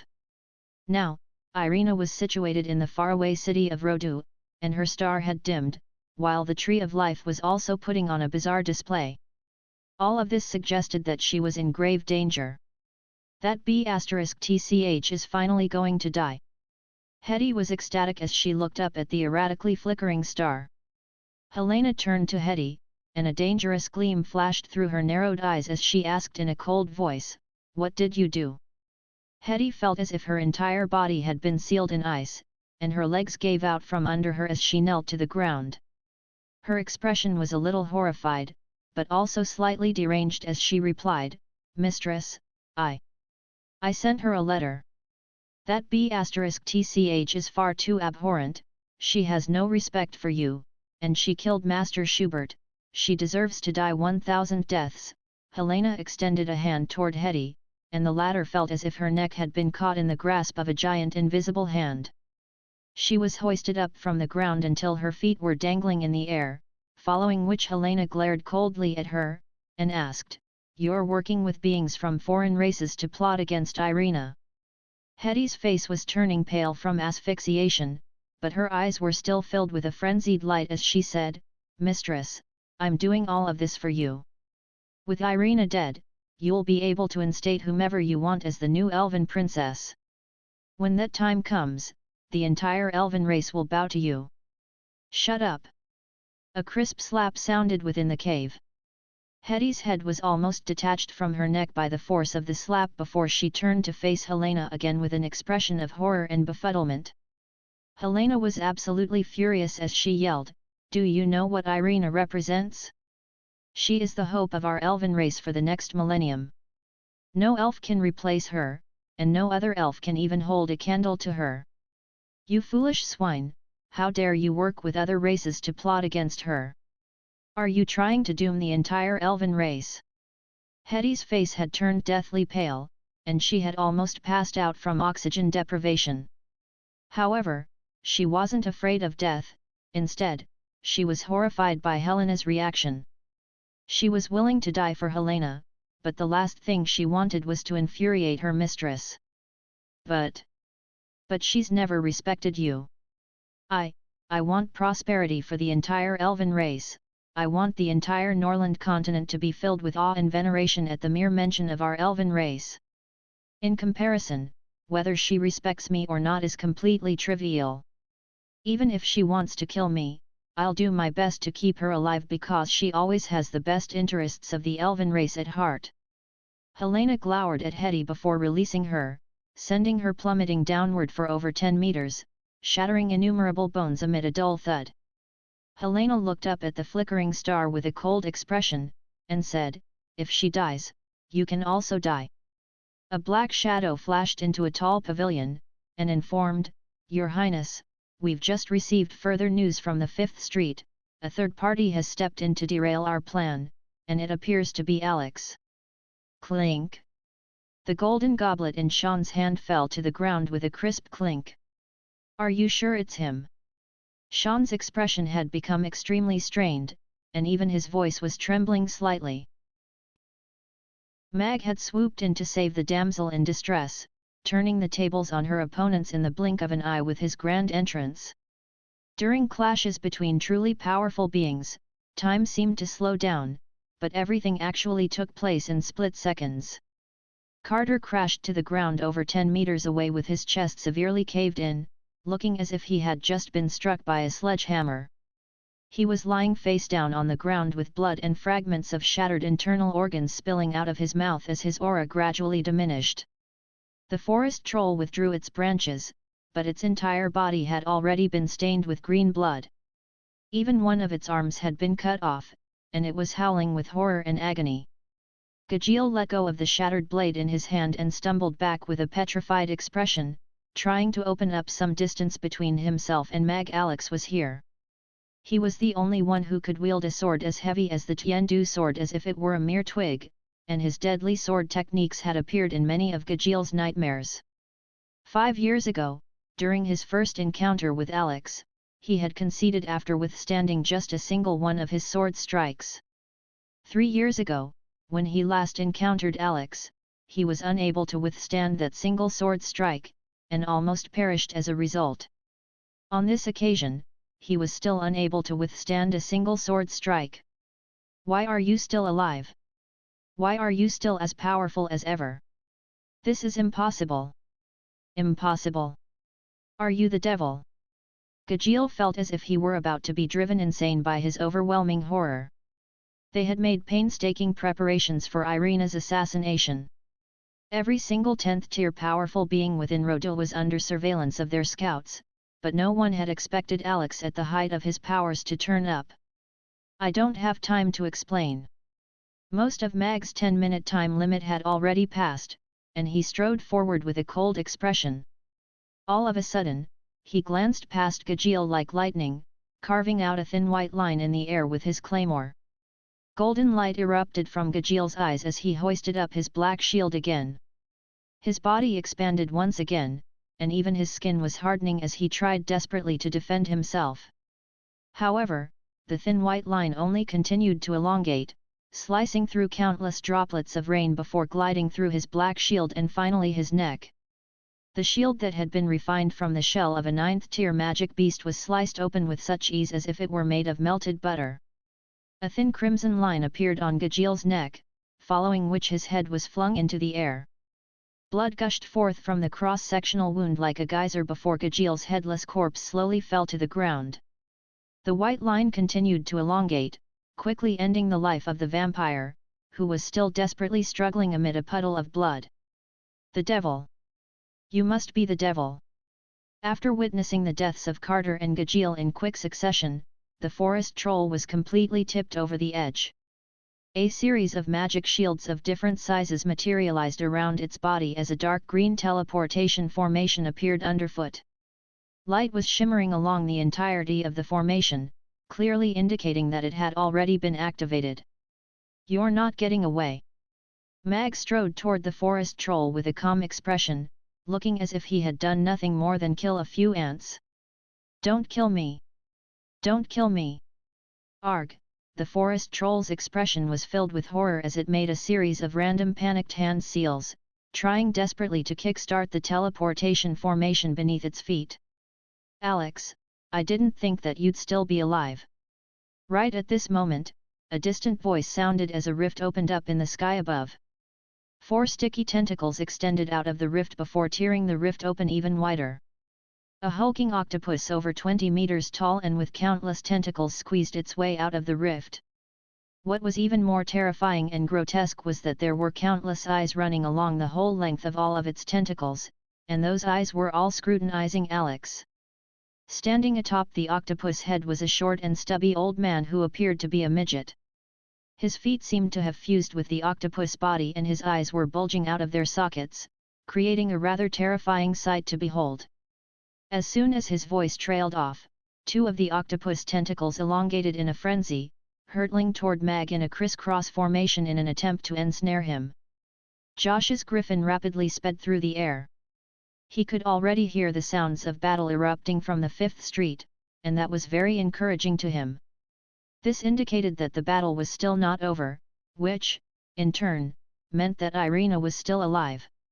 Even though he was furious that the other races had plotted behind his back to assassinate Irina, this was a good opportunity for him to swoop in and save the damsel in distress. Perhaps Irina would give herself over to him in her gratitude. With that in mind, Josh became very excited, and even his wand-wielding hand was trembling slightly. As the second prince of the Roth Empire, he was already a 7th-tier magic caster at such a young age. He had astonishing aptitude, and that was why the Magus Tower was willing to support him. Freakish prodigies like Irina were quite rare, after all. Be careful, Your Highness. There are extremely powerful magic waves up ahead, far more powerful than what the average 10th tier magic caster is able to conjure up. I have a bad feeling that the Patriarch of the Spatial Demons is here. Just as Josh was fantasizing about him swooping in to save Irina just in the nick of time, a massive white eagle suddenly caught up to him, and an elderly magic caster situated on the eagle's back extended grave words of caution toward him. What?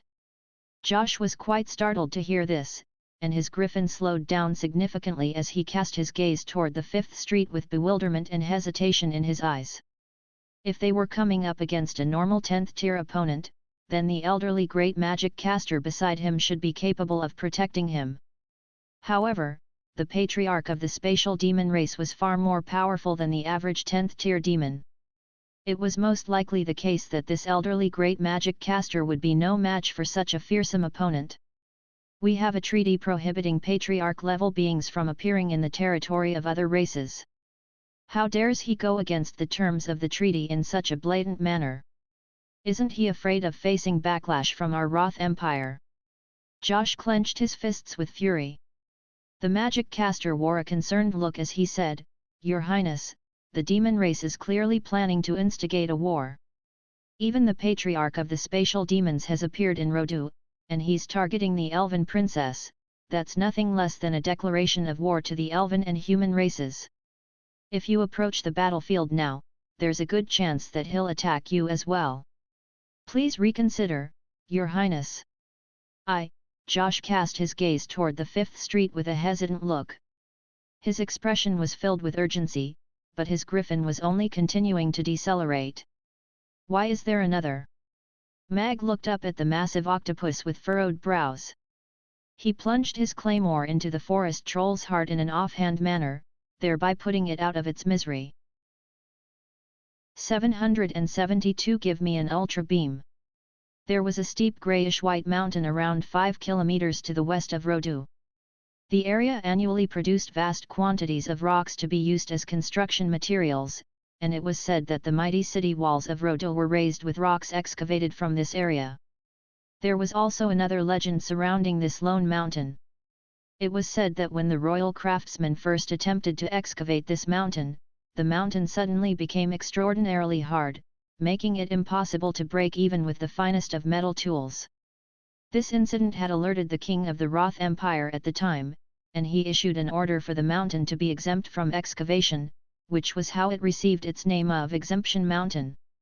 Due to the fact that the terrain over the mountain was very steep and smooth, there were almost no land-dwelling beasts to be found there nor many flying beasts, for that matter. There was a dark cave close to the summit of Exemption Mountain, and it was slightly slanted, so the cave was virtually out of sight for anyone looking up from the foot of the mountain. Of course, no one was going to take the risk to climb such a perilous mountain, so the cave was very obscure and secluded. Heavy rain pelted the grayish-white mountain, but even the royal craftsmen were unable to excavate this mountain, so this storm was naturally not going to affect it in the slightest. Right at this moment, 2 specks of purple light suddenly lit up within the pitch-black cave. A flash of lightning suddenly illuminated the entire sky, shedding some light into what lay within the cave. An enormous creature slowly rose up before ruffling its folded wings. Dirt and rock shards clattered all over the ground as the creature made its way to the entrance of the cave. As it did so, the 2 specks of purple light lit up even further as if they were a pair of lanterns in the cave. The massive creature stopped at the entrance of the cave, casting its bright purple gaze toward Rodu as it let loose a low growl. Another bolt of lightning flashed past, and the gargantuan creature standing at the entrance of the cave was finally completely illuminated. It was a giant griffin. Its entire body was quite dirty as it had just been rolling around in the mud. It was quite difficult to imagine how this colossus that had a wingspan of over 10 meters was able to force itself into the tiny cave. Despite its disheveled appearance, it was still giving off an air of majesty and intimidation, even as it stood in silence. Howl! The griffin suddenly let loose a loud roar, and the purple light in its eyes resembled a pair of dazzling bright stars.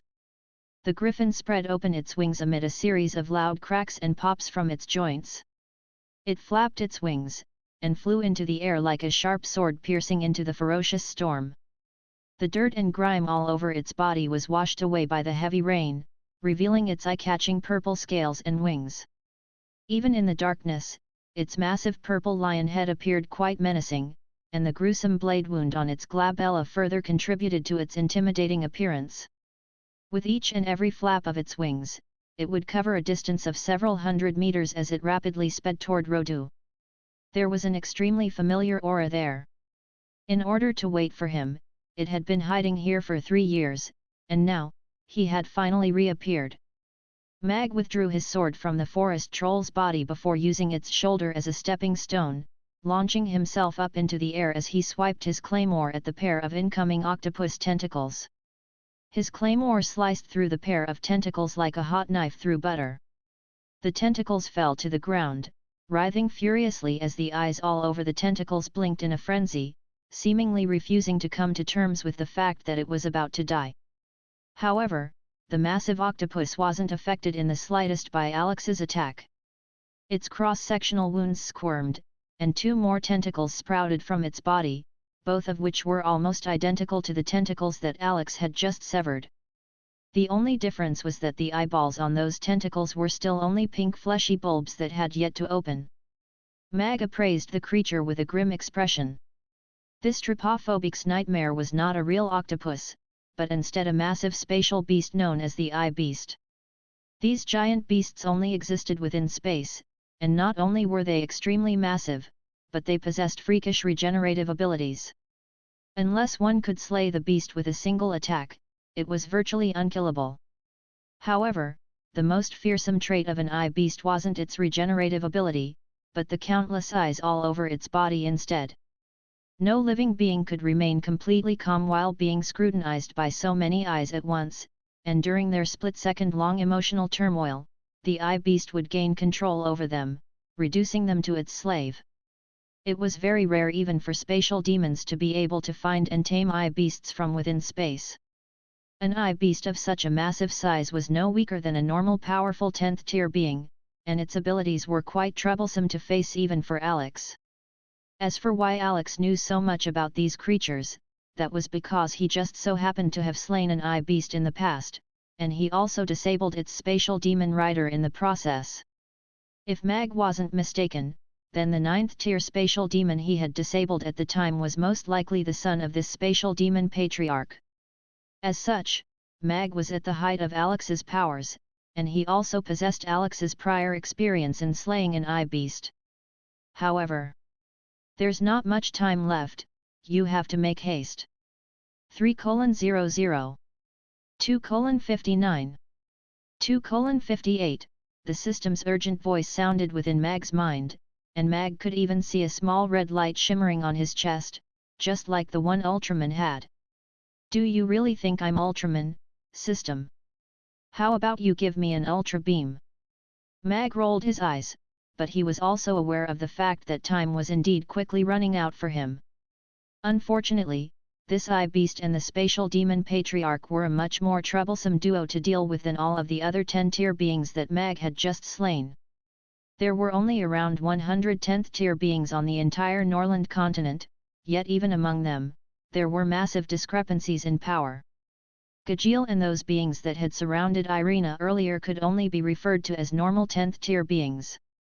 In contrast, Krasu, Urian, and the spatial demon patriarch were on another level, and could easily defeat a normal 10th-tier being. Alex was naturally the most powerful among this exclusive group of powerful beings, and he didn't fear anyone in a one-on-one battle. However, it was almost impossible for Mag to defeat this duo before making a successful retreat within 3 minutes. This was because it was quite likely that he wouldn't even be able to touch the eye beast within 3 minutes. No matter how powerful he was, he couldn't fly.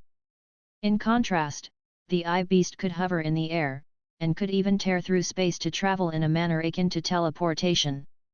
Time was ticking away second by second, and even though Mag's expression remained calm, he was desperately scrambling for a plan.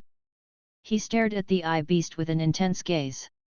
He would only have one chance to leap up from the ground and kill it, and he would only be able to escape if he could kill this duo. "Where's your little purple bird, Alex?" The spatial demon patriarch looked at Mag with a sinister, derisive sneer from above as he said, "Without it, you're just a little ant who can only jump around on the ground. You disabled my son, so I'm going to make you experience what it's like to watch Irina being molested right before your eyes." A series of octopus tentacles several dozens of meters in length surged toward the Mag and Irina. The eyes on the tentacles were blinking in a frenzy as if the octopus were excited at the prospect of encountering new prey. Right at this moment, a loud griffin cry rang out in the distance. Within a dimly lit pavilion, Quine stood behind Sean with a nervous expression, and asked, "Your Highness, both Alex and the spatial demon patriarch have appeared. Things have spiraled completely out of control. Should we use the emergency backup plan? Father is definitely already aware of what's going on. No one on our side is a match for either Alex or the spatial demon patriarch." Sean shook his head following a prolonged silence, and a cold smile appeared on his face as he mused, "Besides, Josh should be feeling the heat even more than I am. Your Highness, our scouts report that Alex has appeared." A black-robed figure wore a horrified expression as he rushed toward Josh, who was hovering in mid-air atop his griffin steed. "What?" Josh's body swayed, and he almost fell off his griffin as an incredulous look appeared in his eyes. The black-robed man's expression was also filled with shock and horror, but he still quickly reported, "Alex has appeared, and he's battling the spatial demon patriarch." Josh's expression became extremely strained as he shook his head in disbelief. How can he possibly be battling the spatial demon patriarch? That's impossible. He's already a cripple who can't even walk. The magic caster beside Josh was also aghast as he murmured to himself, "Alex. Alex is still alive. For him to be battling the spatial demon patriarch must mean that he's recovered his full power. He's already slain 3 10th tier powerful beings, all of whom were insta-killed." The black-robed man's voice was a little hoarse. Even though he was soaking wet from the rain, his throat was as dry as a bone. "Get everyone to charge over and rescue Princess Irina. Kill everyone else on the 5th Street. Alex is already dead and he no longer exists." Josh drew a cold breath as he dismissed the black-robed figure with a frosty expression. The black-robed figure looked up at Josh with incredulity in his eyes, and a chill ran down his spine at the sight of Josh's cold expression. He hurriedly lowered his head again before rushing off to relay Josh's orders.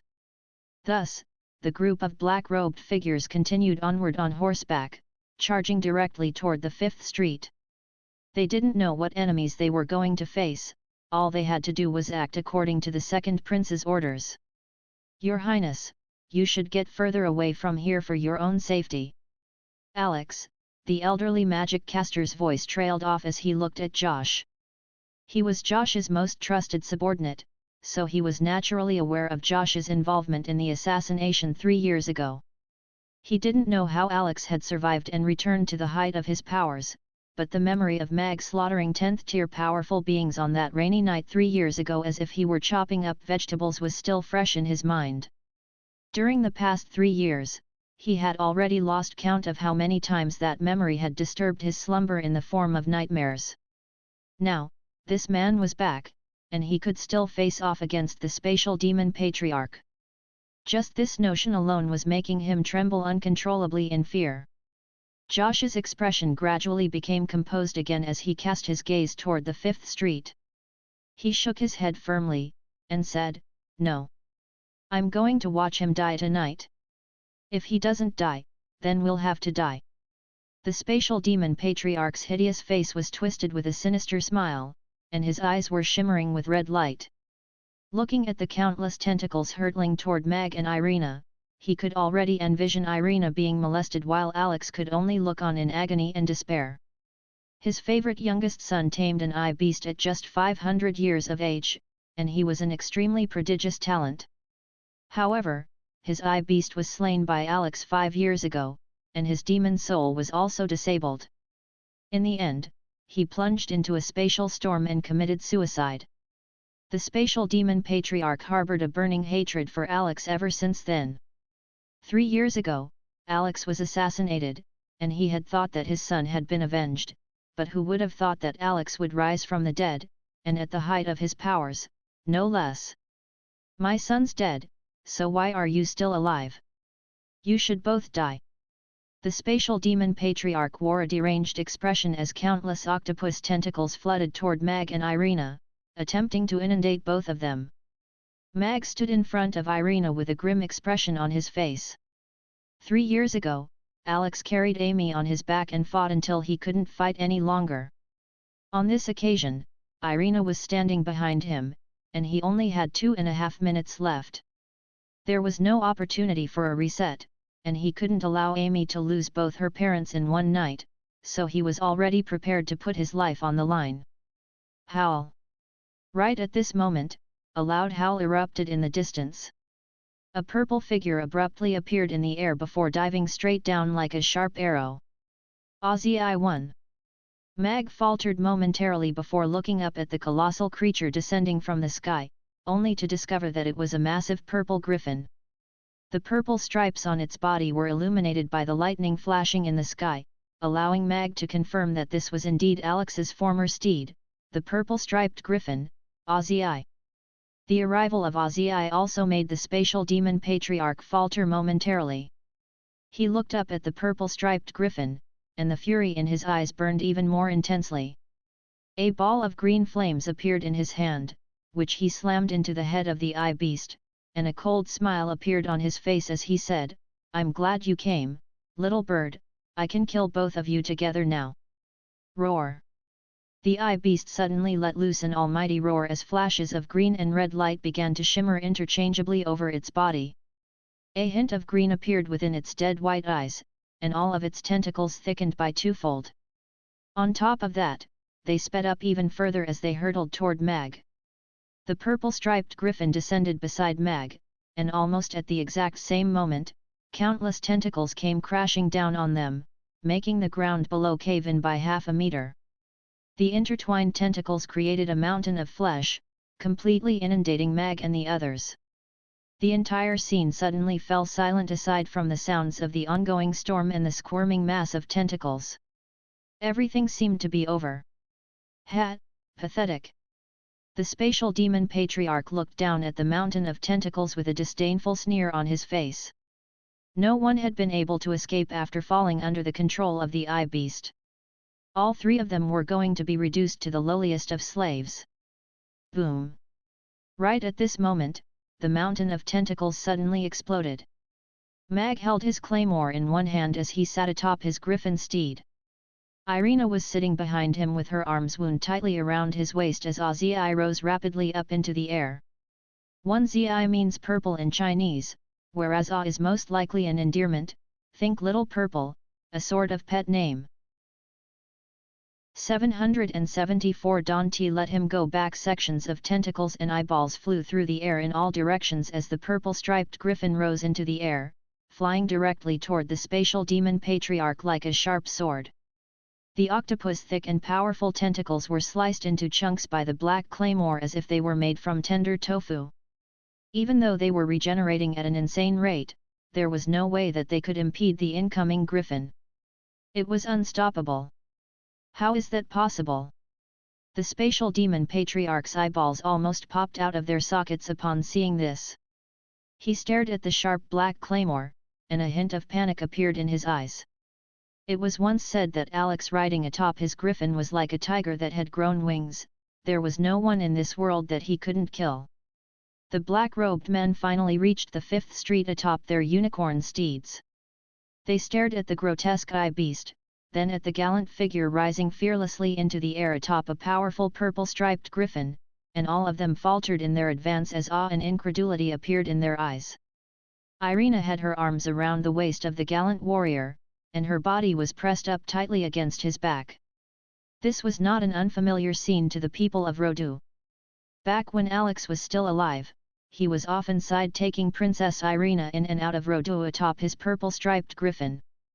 It was just that no one had thought that this scene would be replicated 3 years later.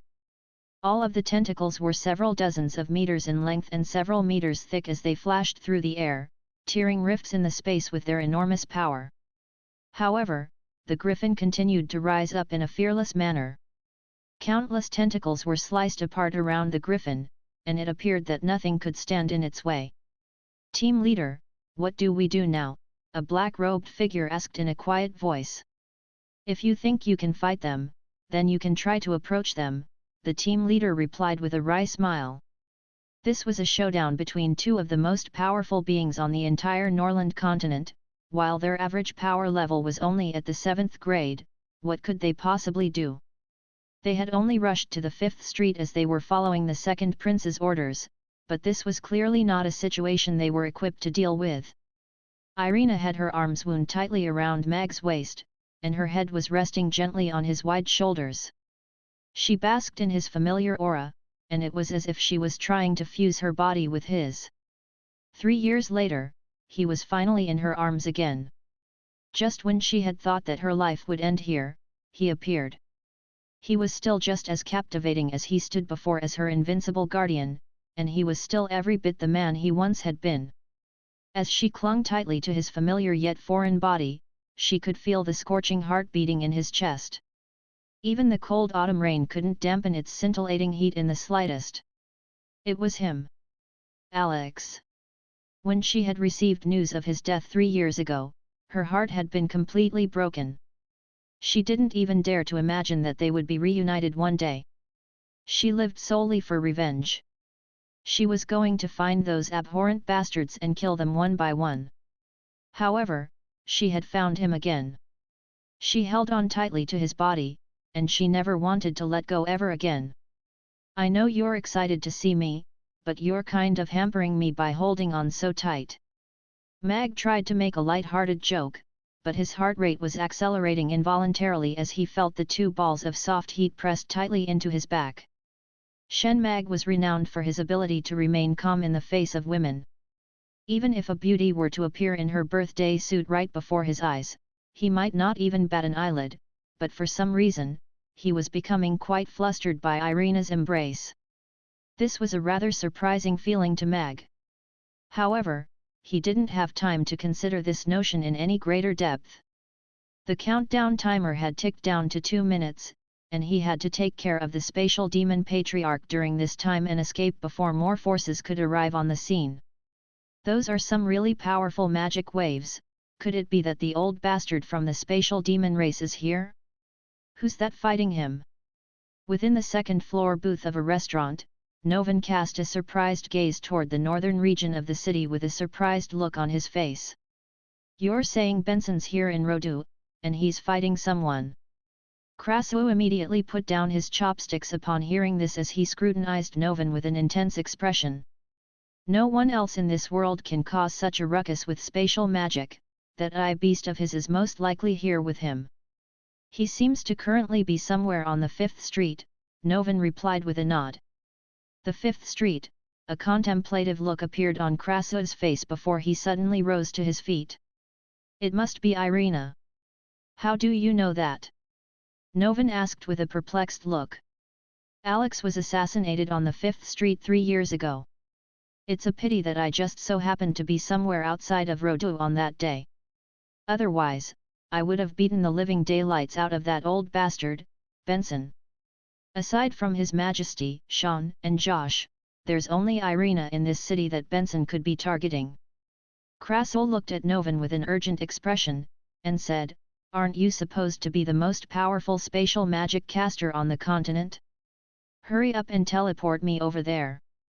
If Irina is missing even a single hair from her body, I'm going to beat Benson and his disgusting eye beast to death.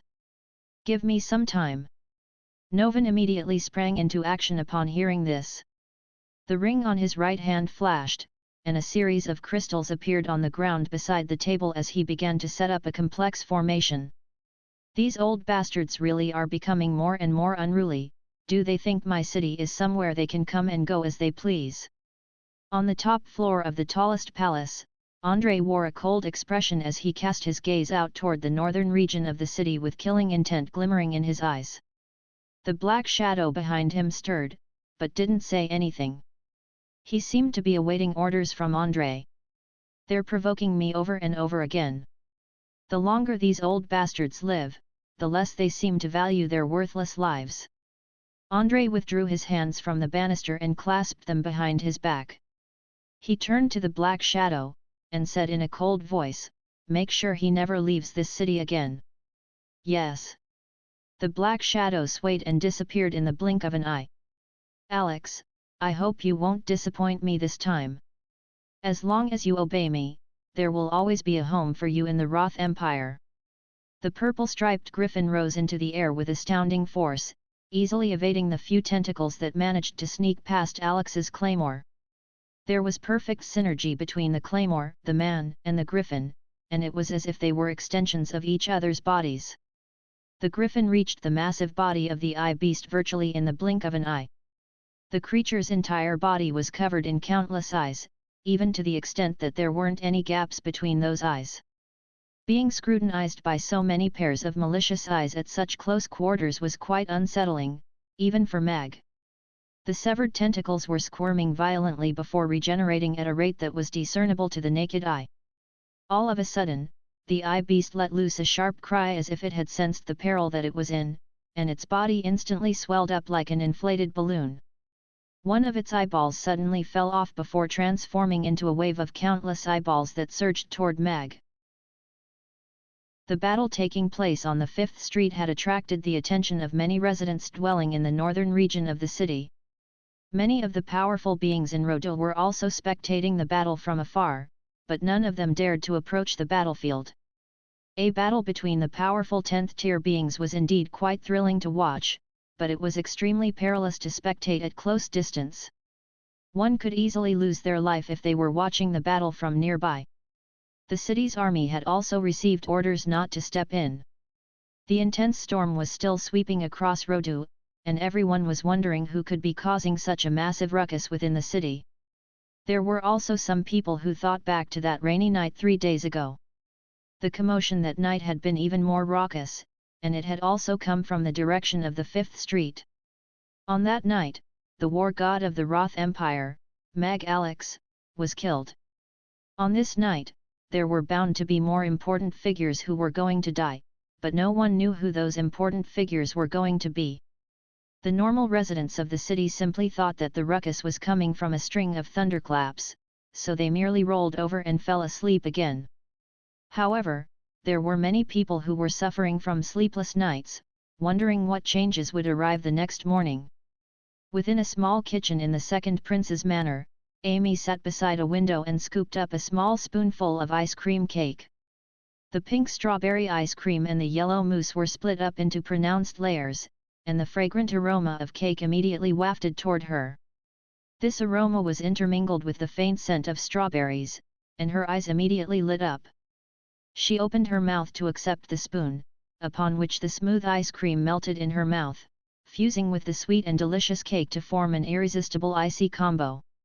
The delectable flavor brought a blissful smile to her face, and after swallowing her first mouthful of cake, she nodded, and said, "Father, the ice cream is so delicious." The manifestation of Mag stood off to the side and appraised her with a smile on his face. "Looks like Master Mag made something delicious for her daughter again. I really am starting to envy her. I wonder why His Highness ordered me to come and check on them, though." Outside the kitchen, a butler was peering surreptitiously into the window, and he could just manage to see both Amy and Mag from his position. He scratched his head with a perplexed look on his face before ducking down so he wouldn't be noticed. Due to the ongoing storm, the air temperature was very low, and the butler was shivering as he was only wearing a set of thin robes. He took another glance through the window before murmuring to himself, "Looks like there's nothing amiss, so there should be no need for me to be here any longer. I'll report this to His Highness when he gets back." The butler hurried away through the storm after that. What could father be doing? He left in such a hurry, could he have encountered some baddies? Amy thought to herself with a concerned expression as she cast her gaze toward where the butler was standing not long ago. The ice cream is about to melt, what a pity. I should eat it. Amy looked at the ice cream cake before her and nodded with a serious expression as she picked up her spoon again. The countless eyes hurtling through the air were emanating a sinister green light and giving off a rank fishy odor as they flew toward the griffin. A deranged look appeared on the spatial demon patriarch's face as he spread open both hands. 2 round discs appeared in his hands, and he brought them together as he yelled, "Spatial mill, eradicate everything." The space directly below the eye beast began to twist and warp as if it were being forcibly compressed by something.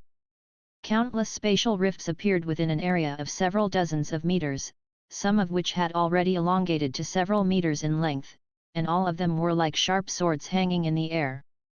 The green eyeballs fell into the inky black spatial rifts, upon which they immediately exploded into green liquid and disappeared. The space in that area was like a compressed crystal as countless cracks appeared, making it appear as if it were going to crack at any moment. At the center of the crystal was the purple-striped griffin. Sitting atop its back was Mag, and he wore a serious expression as he raised his black claymore into the air. Irina had her arms wound tightly around Mag's body, and her expression wasn't concerned in the slightest. He could resolve any issues that were thrown their way, so she was in no danger as long as she held on tightly to him. The massive purple-striped griffin traversed through the spatial rifts in an agile manner. The rifts were inflicting a series of small wounds on its body, from which blood was pouring forth, but that didn't slow it down in the slightest, nor strike any fear into its heart. All of the green eyeballs were already upon them, creating a dense wave that was threatening to crush the griffin. The sound of space being torn apart was akin to the sharp screech of metal grating against a blackboard, and countless spatial rifts had appeared around them. It was as if there was a pair of immensely powerful invisible hands being brought together, and the space in between them was on the verge of complete collapse. The black-robed figures on the 5th Street looked on with wide eyes that were filled with awe and horror. This was clearly a battle that was far beyond anything they could fathom. The rising griffin was like a moth diving toward a flame, looking extremely frail as if it could be killed at any moment. "Die, Alex!" Josh was also scrutinizing the battle from afar as he sat atop his griffin steed in mid-air. He could see Irina hugging Alex in a tight embrace, and a twisted expression of rage and insanity appeared on his face. He gritted his teeth and whipped his silver griffin steed, sending it flying like a speeding arrow toward the 5th Street. "Irina, I'm going to save you this time." "Your Highness." The magic caster beside him was quite startled by this development. He looked at the spatial demon patriarch and the eye beast with a fearful expression and hesitated momentarily. At this point, Josh was already several dozens of meters away, and the elderly magic caster finally gritted his teeth as he also spurred his falcon steed into action. The giant falcon spread open its wings and flew after Josh in hot pursuit. If Josh were to perish tonight, he would most definitely be killed as well. The second prince was extremely wise, but all of his intelligence seemed to slip down the drain in the face of Princess Irina. If she were to die here tonight, perhaps it would be a good thing for him. Of course, the magic caster didn't dare to articulate these thoughts out loud. A crumbling sound erupted as the entire space instantly shattered. Countless green eyeballs exploded at once like fireworks in the sky, further accelerating the collapse of the space. A gaping black hole that seemed capable of engulfing everything, even light, appeared. Right at this moment, Mag finally swung his claymore through the air.